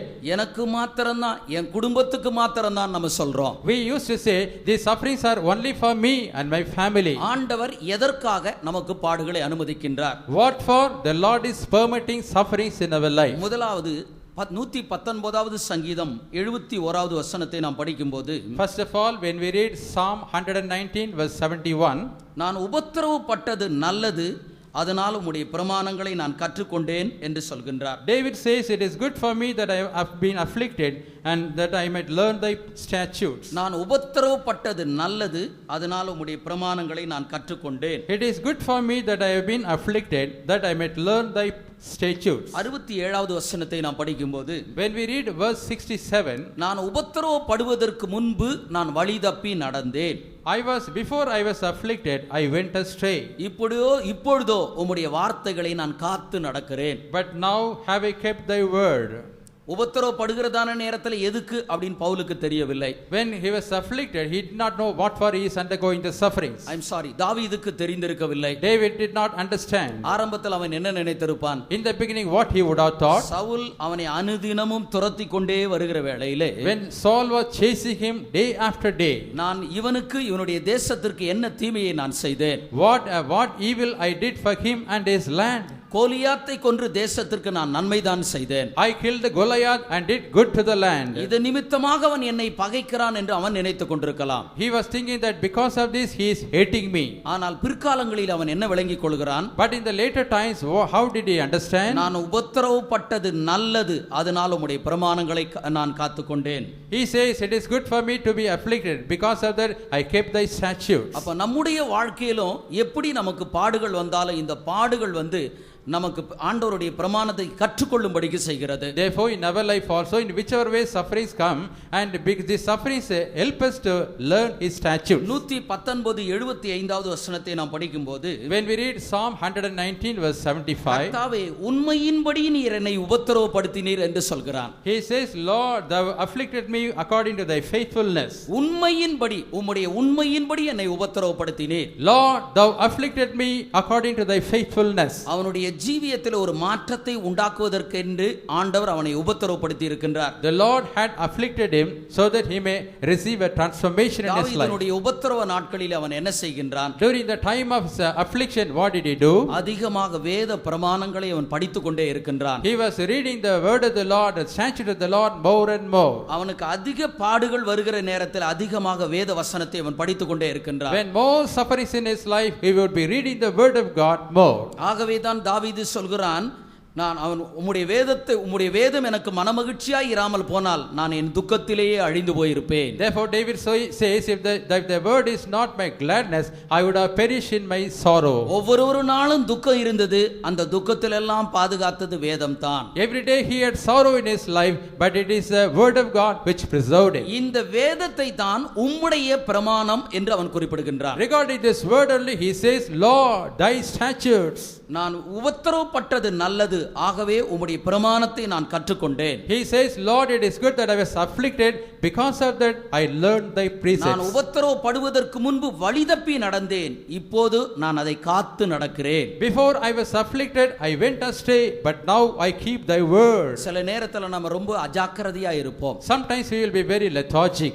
எப்படி வேணா பேசணும், என்ன யோசிக்கிறோமோ யோசிக்கிற காரியம் எல்லாம் பேசுவோம். Without thinking anything, we speak whatever we think. நமக்கு எதிராளிகள் என்று ஒருவர் உண்டாக்கி விட்டால் நம்முடைய வாயிலிருந்து வார்த்தைகள் வெளியே வருவதற்கு ரொம்ப தயங்குவோம். Suppose if we have an enemy against us, we will be hesitant to speak. ஏனென்றால் நம்முடைய வாயிலிருந்து வரக்கூடிய வார்த்தைகளை வைத்து நமக்கு ஏதாவது ஒரு கஷ்டத்தை உண்டாக்கி விடுவார்கள். Because of the words that proceed out of our mouth, our enemy will give some troubles. எப்படி நமக்கு எதிராளிகள் வருகிறதான வேளையிலே நம்முடைய வார்த்தைகளை நாம் அளந்து நாம் பேசுகின்றோமோ, Even as when enemies come to us, we measure our words and speak. உபத்திரவம் என்று சொல்வது ஆண்டவருடைய பிரமாணங்களை காத்துக்கொள்ளும்படிக்கு கற்றுக்கொள்ளும்படிக்கு செய்கிறது. The sufferings enable us to learn the statutes of the Lord. இரண்டாவது, உபத்திரவம் என்று சொல்வது நம்முடைய ஸ்வாபங்களை மாற்றுகிறது. Secondly, the sufferings are affliction, it transforms our character. ரோமரின் புஸ்தகம் 5ஆம் அதிகாரம் 3வது 4வது வசனத்தை நாம் படிக்கும்போது, When we read the book of Romans chapter 5 verse 3 and 4,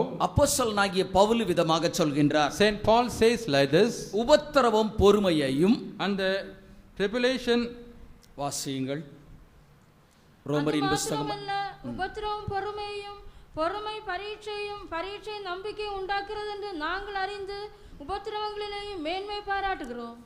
And not only so, but we glory in tribulations also, knowing that tribulation worketh patience, and patience experience, and experience hope.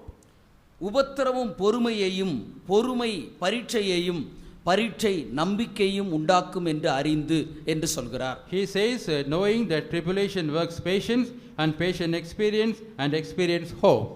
ஆங்கில வேதாகமத்திலே இன்னும் கொஞ்சம் வித்தியாசமாய் காணப்படுகிறது. In English translation, it is a little bit different. உபத்திரவமானது பொறுமையையும், பொறுமையானது அனுபவத்தையும், அனுபவமானது நம்பிக்கையையும் உண்டாக்குகிறது. This tribulation works patience, and patience brings experience, and experience brings hope. அப்போ உபத்திரவம் என்று சொல்வது கிறிஸ்துவினுடைய சுவாபமாகிய பொறுமையை நமக்குள்ளே உண்டாக்குகிறது. When we say tribulation, it brings the patience that is the nature of Christ. எவ்வளவுக்கு எவ்வளவு பாடுகள் வருகிறதோ அந்த பாடுகள் நம்முடைய வாழ்க்கையிலே பொறுமையை உண்டாக்கி விடுகிறது. To what extent sufferings come into our life, to that extent it makes patience in our life. சில நேரத்தில் நமக்கு சில கஷ்டங்கள் வரும்போது பாருங்க, பேசாம அமைதியா உட்கார்ந்துறோம். Sometimes when we undergo some sufferings, we will not speak anything, but we will remain இந்த silent. பாடுகள் வராது இருக்கிற வரைக்கும் நம்முடைய வாய்க்கு பூட்டு போடவே முடியாது, பேசிக்கிட்டே இரவு பகலும் பேசிக்கிட்டு இருப்போம். As long as the sufferings doesn't come in our life, we will be speaking without any break. நமக்கு கஷ்டங்கள் வந்தவுடனே நாம் மௌனமாக நாம் மாறிவிடுகின்றோம். When sufferings come into our life, we become silent. உபத்திரவமானது பொறுமையை உண்டாக்குகிறது. This tribulation works patience. அருமையானவர்களே, ஆண்டவர் ஒவ்வொருவருக்குள்ளும் ஒரு பொறுமையை எதிர்பார்க்கின்றார். Beloved, the Lord is expecting patience in the life of every one of us. இந்த பொறுமையை எப்படி தருகிறார் என்றால், நம்மை உபத்திரவப்படுத்தி தான் நமக்குள்ளே ஒரு பொறுமையை தருகின்றார். How does the Lord give patience in our life? Only by afflicting us, He is giving the patience. வேதத்திலே நாம் யோசேப்பை பற்றி நாம் படிக்கும்போது, In the Bible, when we read about Joseph, யோசேப்புக்கு அநேக விதமான பாடுகள் காணப்பட்டது. Joseph had lot of sufferings. அவனுடைய சகோதரர்கள் அவனை குழியிலே தூக்கி போடுகின்றார்கள். His brothers cast him into the pit. அவனுடைய சகோதரர்கள் அவனை விற்று போடுகின்றார்கள். His brothers sold him. போத்திபாரருடைய அரண்மனையிலே அவனுக்கு அவமானமான ஒரு பெயர் கொடுக்கப்பட்டது. A reproachful name was given to him in the palace of Potiphar. இப்படிப்பட்டதான நேரத்தில் அவன் ஒரு வார்த்தையும் சொல்லவே இல்லை. In these situations, he did not speak even a single word. ஏன் என்னை விற்கிறீர்கள் என்று கேள்வி கேட்கவில்லை. He never raised a question saying, "Why do you sell me?" அவமானமான பெயர் சூட்டப்பட்டதான நேரத்தில் எதற்காக எனக்கு அப்படின்னு கேள்வி கேட்கல. When his name was made evil, he did not ask, "Why do you give this name?" எல்லாவற்றுக்கும் அவன் பொறுமையோடு கூட காத்திருக்கின்றான். For everything he was waiting patiently. இப்படி அவன் பொறுமையோடு கூட இருந்தபடினால் கர்த்தர் அவனை உயர்த்தினதாக நாம் வேதத்திலே படிக்கின்றோம். As he was keeping his patience, we see the word of God, the Lord exalted him. பார்வோனுக்கு தகப்பனாக முழு எகிப்திற்கும் அவன் கர்த்தாவாகவும் மாறினான். He became a father to Pharaoh, and he was a governor over all the land of Egypt. ஆண்டவர் பொறுமையின் மூலமாக அவனுடைய வாழ்க்கையிலே உயர்வையும் கட்டளையிடுகின்றார். The Lord granted exaltation in his life through patience. ஆதியாகமம் 49ஆம் அதிகாரத்திலே நாம் 23வது வசனத்திலிருந்து படிக்கும்போது, When we read Genesis chapter 49 verse 23 onwards, யோசேப்புக்கு ஏற்பட்டதான சில பாடுகளை பற்றி நாம் படிக்கின்றோம். there we are reading about the sufferings that came in the life of Joseph. வில்வீரர் அவனை மனமடிவாக்கி அவன் மீது அம்பெய்ந்தார்கள். The archers just disheartened him and shot arrow upon him. ஆனாலும் அவனுடைய வில் உறுதியாய் நின்றது. But still his bow stood straight. இதனால் அவன் மெய்ப்பனும் இஸ்ரவேலின் கன்மலையுமாய் மாறினான். Because of this he became a shepherd and the rock of Israel. Will வீரர் அவனை மடமடிவாக்கினார்கள், அவன் மேல் அம்பெய்தார்கள். And the archers afflicted him and shot arrow upon him. வேதம் சொல்கிறது இதனால் அவன் மெய்ப்பனும் கன்மலையுமாய் மாறினான். Because of this he became a shepherd and a rock. அவனுக்கு வந்ததான பாடுகள் தான் அவனுடைய வாழ்க்கையை மாற்றி இருக்குங்க. And it is a suffering that transformed his life. நம்ம ஒவ்வொருவருடைய வாழ்க்கையில நமக்கு வருகிறதான கஷ்டங்கள் தான் நம்முடைய சுபாவத்தை மாற்றுகிறது. The sufferings that come in the life of every one of us, it transforms our character. இன்றைக்கு ஒவ்வொருவருக்குள்ளும் अनेक விதமான பொல்லாத சுபாவங்கள் காணப்படுகிறது. Nowadays every one of us are having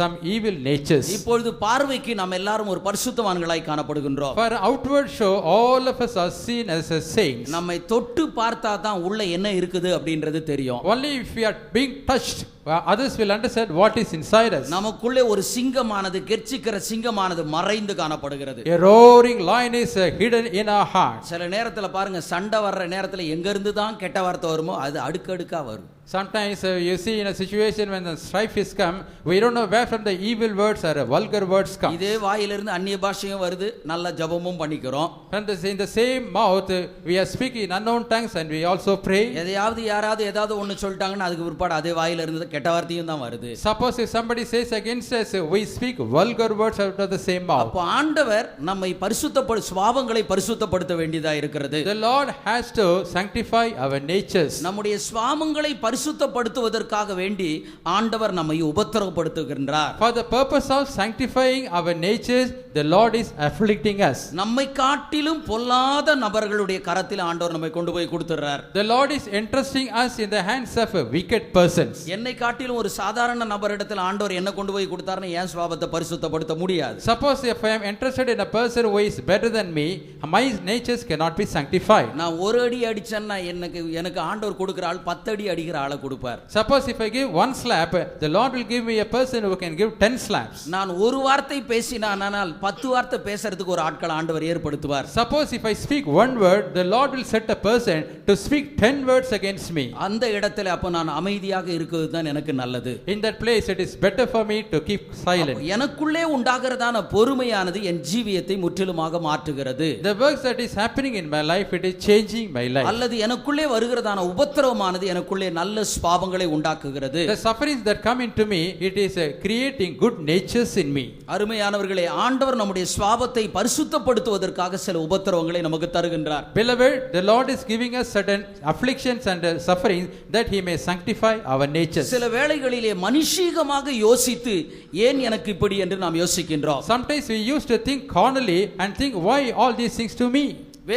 நாம் சில பழங்களை அந்த வெயில் காலங்களிலே பழுக்கக்கூடிய சில பழங்களை நாம் பார்க்கின்றோம். Let us consider certain fruits which are ripened during the summer season. இந்த வெப்ப காலங்களிலே பழுக்கக்கூடிய பழங்கள் அவைகள் மிகவும் சுவையுள்ளதா இருக்கிறது. And the fruit that are ripened during the summer season will be very tasty. இந்த காய்களின் மீது வெப்பமானது அதிகமாக அடிக்கிற வேளையிலே when this heat is attacking this unripe fruit, இவைகள் அதிக சுவையுள்ளதாய் மாற்றப்படுவது போல they are changed as a fruit, tasteful fruits. அதுபோல நமக்கு வருகிறதான பாடுகள் தான் நம்முடைய சுபாவங்களை முற்றிலுமாக மாற்றுகிறது. In the same way, the suffering that come into our life change our characters. அப்ப ஆண்டவர் நமக்கு பாடுகளை தருகிறார் என்றால் சுபாவத்தை மாற்றுவதற்காக தருகின்றார். If the Lord is giving us suffering, that is only with the purpose of transforming our natures. மூன்றாவது, நம்முடைய பாடுகள் அல்லது நமக்கு வருகிறதான உபத்திரவங்கள் என்று சொல்வது நம்மை பரிசுத்தப்படுத்துவதற்காக ஆண்டவர் அனுமதிக்கின்றார். Thirdly, the Lord is permitting certain afflictions in our life that he may sanctify us. நாம் எசேயாவின் புத்தகம் 48ஆம் அதிகாரம் 10வது வசனத்தை நாம் படிக்கும்போது, when we read Isaiah chapter 48 verse 10, நான் உன்னை புடமிட்டேன், I refined you, ஆனால் வெள்ளியை போல அல்ல, but not like silver. உபத்திரவத்தின் குகையிலே உன்னை தெரிந்து கொண்டேன். I have chosen you in the furnace of affliction. வேதம் சொல்கிறது நான் உன்னை புடமிட்டேன். The Bible says, the Lord says, I have refined you, ஆனால் வெள்ளியை போல அல்ல. but not like silver. ஆண்டவர் நம்மை நம்ம எப்படி புடமிடுகின்றார்? How did the Lord refine us? ஆண்டவர் பொன்னை போல புடமிடுகிறார். The Lord is refining us like gold. ஒரு பொன்னானது எதற்கு புடமிடப்படுகிறது? With what purpose a gold is refined? உலோகங்களிலே விலையேற பெற்றது பொன்தான், தங்கம்தான் என்பதை அறிந்திருக்கிறோம். We know very well the gold is the precious of all the metals. ஆனால் அந்த பொன்னும் கூட புடமிடப்படுகிறது.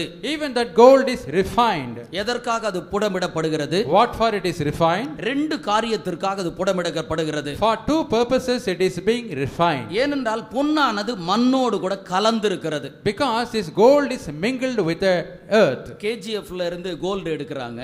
From KGF they are extracting gold. அந்த பொன்னானது மண்ணோடு கூட கலந்திருக்கிறது. That gold is mingled with the earth. பொன்னையும் மண்ணையும் தான் சேர்த்து கொண்டு வருகிறார்கள். They are bringing both the gold and earth together. மண்ணுக்கு எந்த மதிப்பும் கிடையாது. There is no value at all for the earth. ஆனால் பொன்னுக்கு ஒரு மதிப்பு காணப்படுகிறது. But gold has got some value. அப்ப இந்த பொன்னுக்குள்ளே காணப்படுகிற மண் அல்லது களிம்பானது நீக்கப்பட வேண்டும். Therefore the dross or earth that is seen in the gold must be removed. இந்த களிம்பு நீக்கப்படுவதற்காக என்ன செய்கின்றார்கள்? For the purpose of removing this dross, what do they do? இதை அக்கினிக்குள்ளே கொண்டு போய் போடுகின்றார்கள். They are bringing this into fire. இது அக்கினிக்குள்ளே போடப்படுகிறதான நேரத்திலே When it is cast into the fire, பொன்னுக்குள்ளே காணப்படுகிறதான களிம்பு அல்லது மண்ணானது நீக்கப்படுகிறது. the dross or earth that is seen in the gold is being removed. அது ஒரு சுத்த பொன்னாய் மாற்றப்படுகிறது. It becomes a fine gold. இன்னொரு விதத்திலே சொல்லுவோமானால், If you want to say in other words, அது அக்கினிக்குள்ளே போடுகிறதான நேரத்திலே when it is cast into the fire, அது மிருதுவாக்கப்படுகிறது.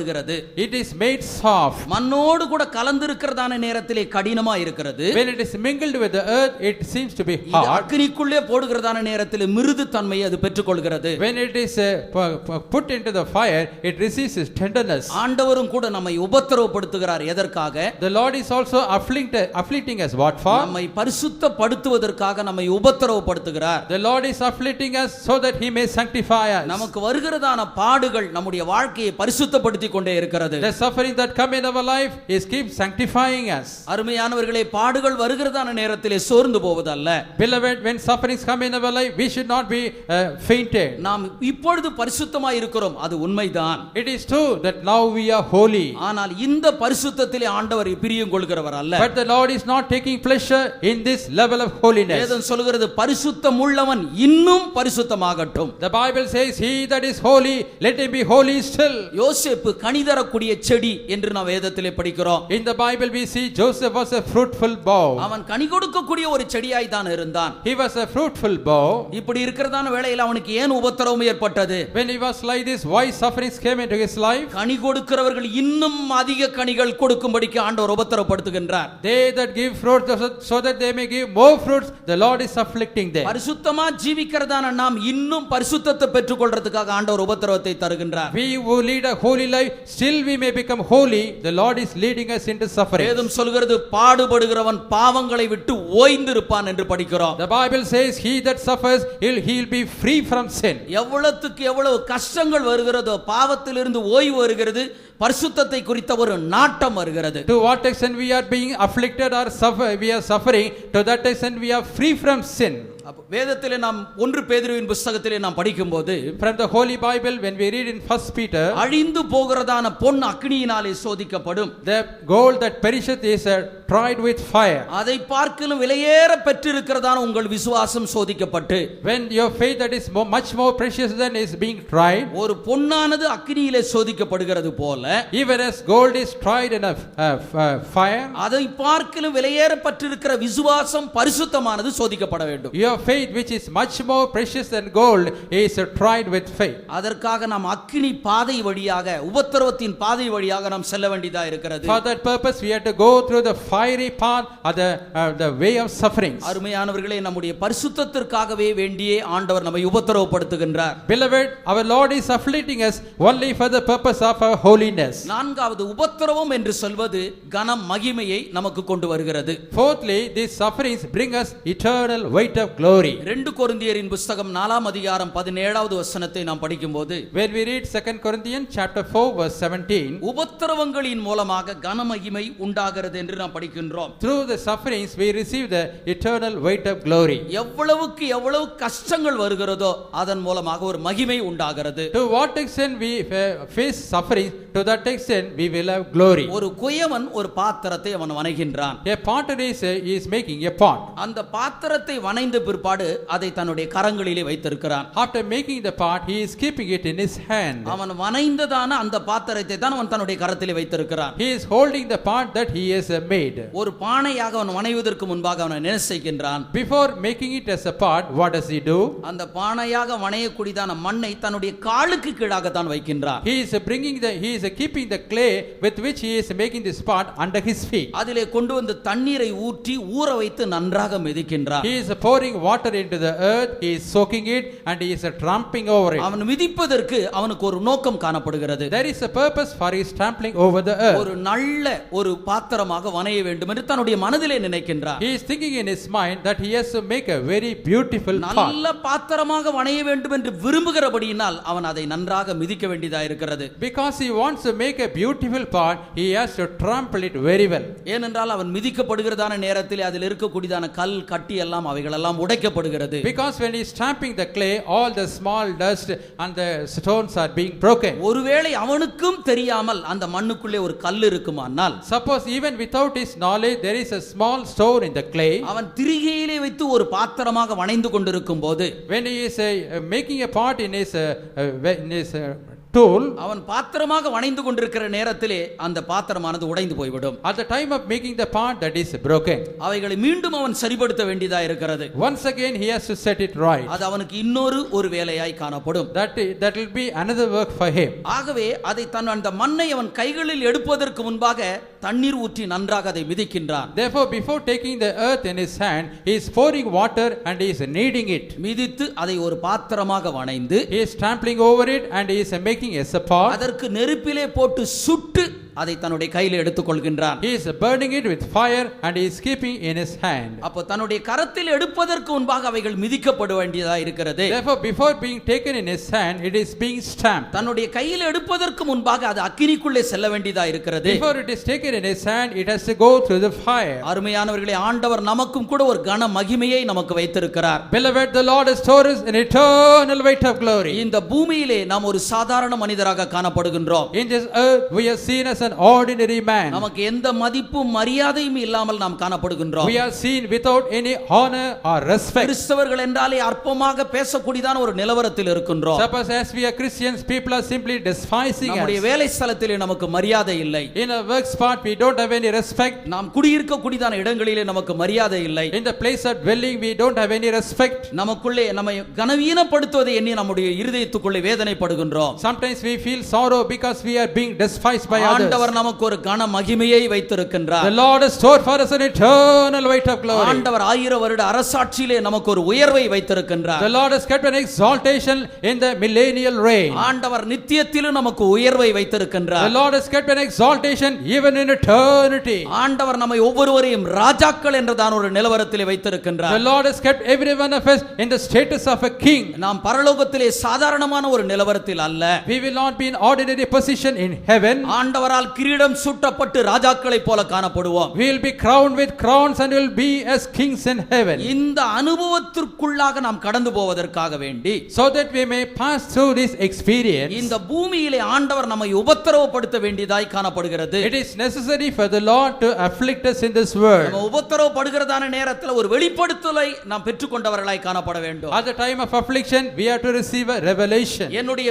பிற்காலத்திலே எனக்கு ஒரு நன்மை உண்டாகும் பொருட்டு ஆண்டவர் இப்படி செய்கின்றார். The Lord is doing these things so that I may have a goodness in the later time. அக்காலத்திலே ராஜா ஒருவன் இருந்தான். In those days there was a king. தன்னுடைய ஸ்தானத்திற்கு யார் வேணா வரலாம் அப்படின்ற ஒரு சட்டத்தை அவன் போட்டிருந்தான். He had enacted a law in that land saying anyone can come to his position. தனக்கு பிற்பாடு தன்னுடைய ஸ்தானத்துக்கு ராஜாவாய் வரக்கூடியவன் அவன் யாராய் இருந்தாலும் ஏற்றுக்கொள்ளப்படும். And he said, he pronounced in the land saying anybody can become to the position of a king. ஆனால் அவர்களுக்கு ஒரே ஒரு பரீட்சை சோதனை மாத்திரம் வைக்கப்படும். But only one trial will be kept for them. அந்த சோதனை என்னவென்றால், What is the trial? மிகவும் அடர்த்தியான இருட்டான அந்த காட்டிலே ஒரு நாள் இரவு தங்க வேண்டும். One day, one night, they have to stay in a thick forest.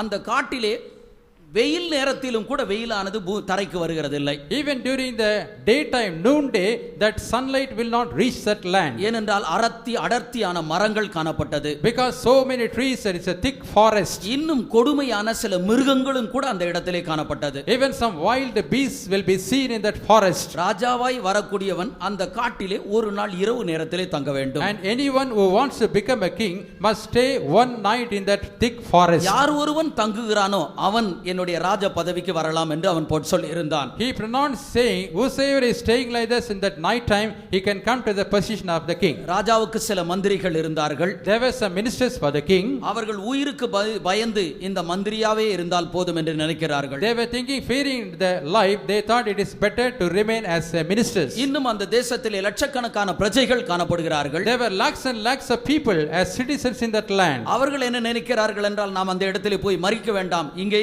நாம் இருப்பது நம் குடும்பத்திற்கு ஒரு நபராய் இருந்தால் போதும் என்று நினைக்கின்றார்கள். What do they think? Let us not go to the thick forest and die there. Let us remain in our families. ஆனால் அந்த ராஜாவுக்கு ஒரு மகன் இருந்தான். But there was a son for the king. அவன் தன் தகப்பனிடத்திலே விதமாக சொல்கிறான். He told his father like this. நான் அந்த காற்றுக்கு போகிறேன் என்று சொல்கின்றான். He said, "Oh father, I am going to the thick forest." ராஜா அவனுக்கு இருக்கக்கூடியதான தைரியத்தை பாராட்டினான். This king admired his courage. இருந்தாலும் கூட ராஜாவுக்கு இருப்பது ஒரே ஒரு சுதந்திரம் தான். But still the king had only one inheritance. இவனை எப்படி இழந்து போய் விடுவது என்று அவன் யோசிக்கின்றான். He was thinking, how can I lose my only son? அவனுடைய தைரியத்தை பாராட்டி நீ போ என்று அவனை அனுப்பி வைக்கின்றான். He admired his courage and boldness and said, "Yes, you proceed." மாலை நேரத்திலே இந்த சிறுவன், இந்த வாலிபன் அந்த காட்டுக்கு புறப்பட்டு போகிறான். In the evening time, this young man, he proceeded towards the thick forest. அந்த காட்டு இரவு நேரத்திலே ராஜா சொன்ன அந்த இடத்திலே போய் தங்கி இருக்கின்றான். In the place pointed by the king, the son of the king went and stayed. ராஜா சொன்னது, அந்த காட்டிலே ஒரு நதியானது ஓடிக்கொண்டிருக்கிறது, அந்த நதியின் பக்கத்திலே நீ நின்று கொண்டிருக்க வேண்டும் என்பதுதான். The king had commanded, there is a river in the thick forest, you must be standing by the side of the river. ஏனென்றால் அந்த இரவு நேரத்திலே மிருகங்கள் தண்ணீர் குடிக்கும்படிக்கு வரும். Because during the night time the wild beasts would come to the river to drink water. அந்த இடத்துல போய் நிக்கிறவனுக்கு தைரியம் இருக்கா இல்லையான்றது தெரிஞ்சுக்கொள்ளணும் தான். And then he wanted to know whether the person who is standing there is having boldness or not.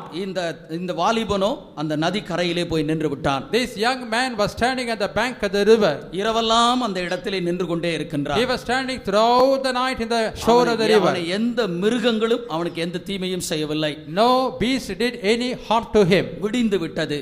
And the day broke. லேசாக ஒரு வெளிச்சம் மாத்திரம் தெரிகின்றது. There was a light in the sky.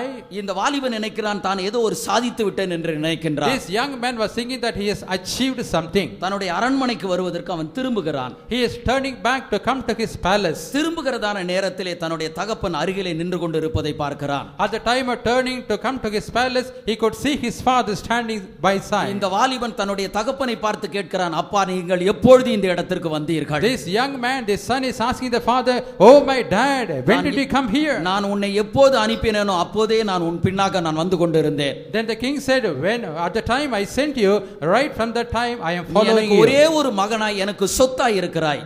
You are my only son and you are my inheritance. உன்னை ஏதாவது மிருகங்கள் கடித்து விடுமானால் எனக்கு இருக்கிற நம்பிக்கை போய்விடும். Suppose if some wild beast bite you, I will lose my hope. உன்னை எப்பொழுது அனுப்பினோனோ நான் உனக்கு பின்னாக நான் வந்தேன். When I sent you, I am just following you. ராஜாவினுடைய கையிலே ஒரு வில் இருந்தது. There was a bow in the hand of a king. தன்னுடைய மகனை ஏதாவது ஒரு மிருகங்கள் கொல்லுவதற்கு வருமானால் அந்த வில்லினால் அதை வீழ்த்த வேண்டும் என்று நினைத்தான். He was thinking, suppose any beast come to attack his son, he would destroy that beast. எந்த மிருகங்கள் மிருகங்களும் அந்த இடத்திற்கு வந்து அவனை தீமை செய்யவில்லை. No beast came to that place to harm him. இந்த வாலிபன் ராஜாவினுடைய பதவிக்கு அவன் வந்தான். This young man came to the post of the king. அருமையானவர்களே, தேவனும் கூட தான் இருக்கக்கூடிய ஒரு ஸ்தானத்துக்கு நம்மை கொண்டு வருகின்றார். Beloved, the Lord is also bringing us to the place where he is. இந்த ஸ்தானத்துக்கு கொண்டு வருவதற்காக வேண்டி நம்மை உபத்திரவப்படுத்துகின்றார். For the purpose of bringing us to his place, he is afflicting us. வேதம் சொல்கிறது அவர் மனுபுத்திரரை மனப்பூர்வமாய் சிறுமைப்படுத்துகிறதில்லை.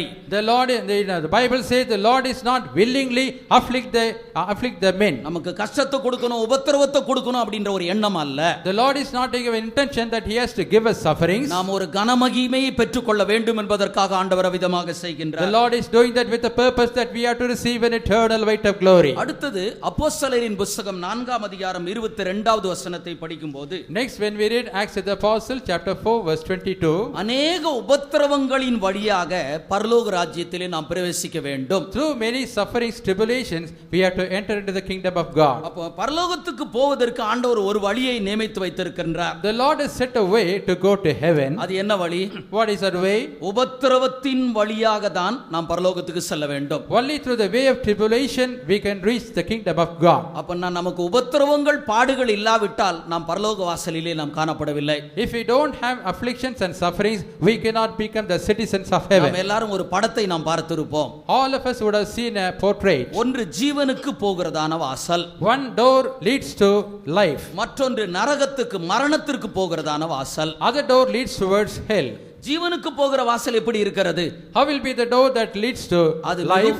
நெருக்கமாய் காணப்படுகிறது. That will be too straight. மரணத்துக்கு போகிறதான வாசல் விசாலமாய் இருக்கிறது. The way to hell is very broad. இந்த வாசல் விசாலமாய் இருக்கிறபடினால் அநேகர் மரணத்தினுடைய வாசலை தெரிந்து கொள்கிறார்கள். As his door is broad, many people choose this door. ஜீவனுக்கு போகிற வாசல் குறுகினதாய் இருக்கிறபடினால் அதை வேண்டாம் என்று வெறுக்கின்றார்கள். As the way towards life is so straight, many people reject it. அருமையானவர்களே, உபத்திரவத்தின் வழியாக தான் நம்ம பரலோகத்துக்கு போக முடியும், வேற வழியே கிடையவே கிடையாது. Beloved, we can go to the kingdom of heaven only through tribulation. There is no other way. நாம் 84வது சங்கீதத்திலே நாம் படிக்கும்போது, When we read in Psalm 84, 5வது வசனத்திலிருந்து 7வது வசனம் வரைக்கும் வாசிக்கிற வேளையிலே, when we read from verses 5 to 7, உம்மிலே பலன் கொள்கிற மனிதரும் தங்கள் இருதயங்களிலே செவ்வையான வழிகளை கொண்டிருக்கிறவர்களும் பாக்கியவான்கள். Blessed is the man whose strength is in thee, in whose heart are the ways of them. அவர்கள் அழுகையின் பள்ளத்தாக்கை உருவ நடந்து நீரூற்றாக்கி கொள்கிறார்கள். Who passing through the valley of Baca and make it as a well. 6வது வசனத்தை கவனியுங்கள். Please listen, verse 6. அவர்கள் அழுகையின் பள்ளத்தாக்கை உருவ நடந்து நீரூற்றாக்கி கொள்கிறார்கள். They pass through the valley of tears and make it as a pool. அவர்கள் பலத்தின் மேல் பலனடைந்து சியோனிலே தேவ சந்நிதியிலே காணப்படுவார்கள். They will receive strength after strength and they will be seen in the kingdom in Zion. யார் தேவனோடு கூட காணப்படுவார்கள்? Who will be seen with God? அழுகையின் பள்ளத்தாக்கை உருவ நடந்து நீரூற்றாக்கி கொள்கிறவர்கள். Those who pass through the valley of tears and make it as a well. உபத்திரவத்தின் பாதையை ஆசீர்வாதமாக மாற்றி அமைத்துக் கொள்கிறவர்கள். Those who turn the path of affliction as a blessing. நமக்கு வருகிறதான பாடுகளின் பாதையை அதை சந்தோஷமாக மாற்றி அமைத்துக் கொள்கிறவர்கள். Those who turn the path of sufferings as a path of joy. இவர்கள் பலத்தின் மேல் பலனடைந்து தேவனோடு கூட அவர்கள் காணப்படுவார்கள். They will receive strength after strength and they will be seen with God. வேதத்திலே பவுலும் சீலாவையும் பற்றி நாம் படிக்கிற வேளையிலே, In the Bible, when we read about Paul and Silas, அவர்கள் அடித்து சிறைச்சாலையிலே போடப்பட்டார்கள். they were beaten and they were imprisoned. ஆண்டவர் அவர்களுக்கு எப்பொழுது விடுதலையை கொடுத்தார்? When did the Lord give them deliverance? அவர்கள் தேவனை துதித்து பாடுகிற வேளையிலே, When they sang praises and sang the Lord. தங்களுடைய உபத்திரவத்திலே அவர்கள் சந்தோஷமாய் இருக்கிற வேளையிலே, When they were rejoicing in their sufferings, அப்பொழுதுதான் ஆண்டவர் அவர்களை விடுவித்தார். then only the Lord delivered them. அருமையானவர்களே, பாடுகளை வேதனையோடு கூட சகித்துக் கொள்ளாதிருங்கள். Beloved, don't endure sufferings with grief. வேற வழியே இல்ல, சகித்து தான் தீரணும் அப்படி நினைக்காதீங்க. Please don't endure sufferings without any way to இவைகளை escape. சந்தோஷமாய் நாம் சகித்துக் கொள்ள வேண்டியதா இருக்கிறது. We have to endure sufferings with joy. வேதத்திலே ஒரு வசனம் காணப்படுகிறது. In the Bible there is a particular word. ஒரு ஸ்திரீயானவள் தன் பிள்ளையை பெற்றெடுக்கிற வேளையிலே, When a child and a woman is bearing his son, அவள் மிகுந்த உபத்திரவத்தை அனுபவிக்கின்றாள். she is undergoing sufferings. தனக்கு ஒரு ஆண் பிள்ளை பிறந்தது என்று சொல்லப்பட்ட வேளையிலே, When it is told the male child is born, தன் உபத்திரவத்தை எல்லாவற்றையும் நீங்கி அவள் சந்தோஷப்படுகிறாள். she is forgetting all the sufferings and she is rejoicing. அருமையானவர்களே, அதுபோலதான் இந்த உலக வாழ்க்கை என்று சொல்வது. Beloved, the world, life in the world is similar to that. இந்த உலகத்தின் உபத்திரவத்திற்கு பிற்பாடு ஆண்டவர் ஒரு நித்திய வாழ்க்கையை வைத்திருக்கின்றார். After this tribulation, the Lord has kept an eternal life. இந்த நித்திய வாழ்க்கையை நினைச்சு நம்முடைய உபத்திரவத்திலே நாம் சந்தோஷப்பட வேண்டும். Thinking the eternal life, we have to rejoice in our sufferings. இன்னும் ஆறாவது ஒரு காரியத்தை நாம் படிக்கின்றோம். Hence, we read the sixth thing. எபிரேயரின் புத்தகம் 2ஆம் அதிகாரம் 10வது வசனத்தை நாம் படிக்கும்போது, When we read Hebrews chapter 2 verse 10, ஆண்டவர் உபத்திரவத்தின் மூலமாக நம்மை பூரணப்படுத்துகின்றார். the Lord is perfecting us through sufferings. நமக்கு வருகிறதான பாடுகள், உபத்திரவங்கள் நமக்குள்ளே கிறிஸ்துவினுடைய பூரணத்தை கொண்டு வருகிறது. The sufferings and afflictions that come in our life, it brings the perfection of Christ in us. இந்த பூரணம் என்ற வார்த்தையினுடைய பொருள் என்ன? What is the meaning of this word perfection? தேறின நிலவரம். That is a perfected state. இயேசு கிறிஸ்து எப்படிப்பட்டவராய் இருக்கிறாரோ அதுபோல உள்ள ஒரு நிலவரம். The same standard of the Lord Jesus Christ. ஆண்டவர் நமக்குள்ள ஒரு அவரை போல மாற்றுவதற்காக நம்மை உபத்திரவப்படுத்துகிறார். The Lord is afflicting us so that we may become like him. இயேசு கிறிஸ்து உபத்திரவத்தின் மூலமாக பூரணமாக்கப்பட்டார். The Lord Jesus Christ was perfected through suffering. அருமையானவர்களே, ஆண்டவராகிய இயேசு கிறிஸ்து இந்த பூமிக்கு வரப்போகிறார். Beloved, our Lord Jesus Christ is going to come to this world. அவர் யாருக்காக இந்த பூமிக்கு வரப்போகிறார்? For whom he is going to come to this world? பூரணமாக்கப்பட்ட பரிசுத்தவான்களை சேர்த்துக் கொள்ளும்படிக்கு இந்த பூமிக்கு வரப்போகிறார். He is going to come to this world to gather the perfected saints. கிறிஸ்துவினுடைய சிந்தையை தரித்துக் கொள்ளுங்கள். Arm yourself with the mind of Christ. பாடுகளின் சிந்தையை தரித்துக் கொள்ளுங்கள். Arm yourself with the mind of sufferings. தாழ்மையின் சிந்தையை தரித்துக் கொள்ளுங்கள். Arm yourself with the mind of humility. கீழ்ப்படிதலுடைய சிந்தையை தரித்துக் கொள்ளுங்கள். Arm yourself with the mind of obedience. இந்த மூன்று சிந்தையை நாம் தரித்துக் கொள்வோமானால், If you put on these three minds, நாம் கிறிஸ்துவின் உடையவர்களாக, அவருக்கு சொந்தமானவர்களாக நாம் மாற்றப்படுவோம். we are of Christ, we belong to Christ. அருமையானவர்களே, நாம் முழங்கால் படியிடுவோம். Beloved, let us kneel down. கர்த்தருடைய வார்த்தைக்கு நாம் இடமளிப்போமாக. Let us give room for the word of the Lord. ஆண்டவரே, உமக்குரியவனாய் என்னை மாற்றும் என்று கேளுங்கள். You ask the Lord saying, Lord, make me as thy என்னை own. உமக்கு சொந்தமானவனாய் என்னை மாற்றும். Lord, make me as thy own. நான் பாடுகளுக்கு என்றே நான் என்னை அர்ப்பணிக்கின்றேன். Lord, I surrender myself for sufferings. எப்படி என்னுடைய வாழ்க்கையிலே பாடுகள் வந்தாலும் சரி, In whichever way sufferings may come into my life, எல்லாவற்றுக்கும் என்னை நான் மனப்பூர்வமாய் அர்ப்பணிக்கிறேன். for everything I wholeheartedly surrender myself, என்னுடைய Lord. சுவாபங்களை நீர் பரிசுத்தப்படுத்தும். Lord, sanctify my natures. என்னை எப்படியாயினும் பரலோகவாசியாய் மாற்றும். Somehow make me as a citizen of எனக்கு ஒரு heaven. நித்திய கனமகிமை எனக்கு தர வேண்டும். Lord, thou must give me an eternal என்னுடைய weight of பாடுகளுக்கு glory. என்று அர்ப்பணிக்கிறேன் என்று அர்ப்பணிப்போமாக. Let us surrender ourselves saying, Lord, I surrender myself for suffering. பாடுகளுக்கு என்று அர்ப்பணிக்கப்பட்டவர்கள் முழங்கால் படியிட்டு வாயை திறந்து ஜெபியுங்கள். Those who surrender yourself for the sufferings, you kneel down and open your mouth and pray. நீங்கள் அர்ப்பணிக்கிற வேளையில் ஆண்டவருடைய வல்லமையானது அளவில்லாமல் உங்கள் மீது இறங்கி வருகிறது. When you pray, the immeasurable power of the Lord will descend upon you. அருமையானவர்களே, எல்லாவற்றுக்கும் இன்று ஆட்கள் இருக்கின்றார்கள். Beloved, for everything there are people. கிறிஸ்துவினுடைய பாடுகளை சுமப்பதற்கு இன்றைக்கு ஆட்கள் இல்லை. We don't find people to bear the sufferings of Christ. அவைகள் வேண்டாம் என்று ஒதுங்கி போய்விடுகிறார்கள். They simply say, we don't want the sufferings of Christ. அருமையான சகோதரனே, சகோதரியே, Beloved brother and beloved sister, ஆண்டவர் உங்கள் மீது ஒரு நுகத்தை வைத்திருக்கிறார். the Lord has kept a yoke upon you. அந்த சிலுவையை நாம் சுமந்து தான் தீர்க்க வேண்டும். We ought to bear that cross. என் சிலுவையை சுமந்து கொண்டு என்னை பின்பற்றாதவன் எனக்கு சீஷனாய் இருக்க மாட்டான் என்றார். And he that does not bear my cross and follow me cannot be my disciple. நீங்கள் அவருடைய சீஷர்களாய் மாற வேண்டுமானால் அவருடைய சிலுவையை எடுத்துக்கொள்ளுங்கள். If you want to become his disciple, you take up his cross. உங்களுடைய சிலுவை உங்களுடைய பிள்ளைகளாய் இருக்கலாம். Sometimes your children may be your cross. உங்களுக்கு ஆண்டவர் கொடுத்த சிலுவை உங்கள் மனைவியாய் இருக்கலாம். Sometimes your wife may be your cross. உங்கள் கொடுத்த சிலுவை உங்களுக்கு புருஷனாய் இருக்கலாம். Sometimes your husband may be your cross. ஆண்டவர் உங்களுக்கு கொடுத்த சிலுவை உங்களோடு கூட உள்ளவர்களாய் இருக்கலாம். The cross that the Lord has given to you must come with you. ஆண்டவர் கொடுத்த சிலுவையை மனப்பூர்வமாய் எடுத்துக்கொள்ளுங்கள். Wholeheartedly bear the cross the Lord has given to you. ஆண்டவராகிய இயேசு கிறிஸ்து என்ன சொன்னார்? What did the Lord Jesus Christ say? என் பிதா எனக்கு கொடுத்த பாத்திரத்தில் நான் பானம் பண்ணாமல் இருப்பேனோ? Will I not drink in the cup in which the Father gave me? இந்த பாத்திரம் என்னை விட்டு நீங்க கூடுமானால் நீங்கட்டும். Lord, let this, if it is the will of God, let this cup be removed from me. ஆகிலும் என் சித்தத்தின்படி அல்ல உம் சித்தத்தின்படியாக கடவது. But not according to my will, but according to thy will of என் பிதா Father. கொடுத்த பாத்திரத்தை நான் பானம் பண்ணாதிருப்பேனோ? Will I not drink in the cup in which the Father gave me? அருமையானவர்களே, ஆண்டவர் ஒரு பாரமான சுமையை உனக்கு கொடுத்திருக்கிறார். Beloved, the Lord has given us a burdensome to us. உங்க வாழ்க்கையில யாரை நீங்கள் சிலுவை என்று உணர்கிறீர்கள்? Whomsoever feel as cross in your life. அவர்களை மனப்பூர்வமாக சுமந்து கொண்டு போங்கள். Wholeheartedly bear them.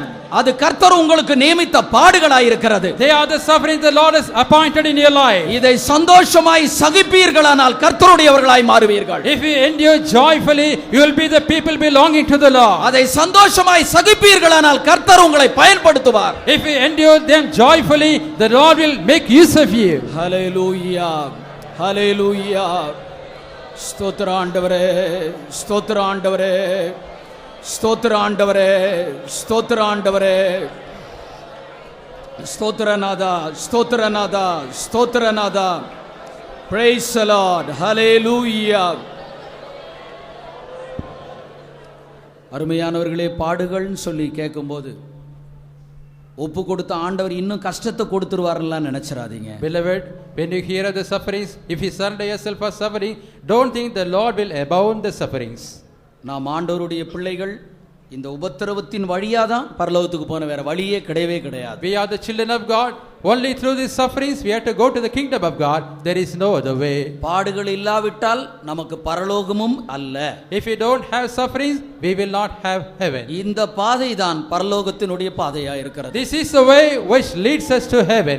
இந்த பாடுகள் யார் மூலமாக வந்தாலும் அதை மனப்பூர்வமாய் சகித்துக் கொள்ளுங்கள். From whomsoever these sufferings come into your life, you bear it joyfully. ஆண்டவர் நம்மை பரிசுத்தப்படுத்தின பிற்பாடு அந்த பாடுகளை நம்மிலிருந்து எடுத்து விடுவார். Once the Lord sanctifies us, He will remove all the sufferings from us. அது யார் மூலமாக வந்தாலும் அதை மனப்பூர்வமாகி தூக்கி சுமங்கள். It may come through anybody, just to bear them. இந்த காலை நேரத்திலே மனப்பூர்வமாய் அர்ப்பணியுங்கள். In this morning time, wholeheartedly surrender yourself. ஆண்டவருடைய கண்கள் நம்மை கண்டு கொண்டிருக்கிறது. The eyes of the Lord are watching us. யார் ஒருவர் தங்களை அர்ப்பணிக்கிறார்கள், ஆண்டவர் அவர்களுக்கு கிருபையை தருகின்றார். Whosoever surrendering themselves, the Lord is giving them grace. என்னை அர்ப்பணிக்கிறேன் என்று சொல்லுங்கள், விசேஷ கிருபையானது சூழ்ந்து கொள்ளும். You say, Lord, I surrender myself, special grace will encompass you. Hallelujah.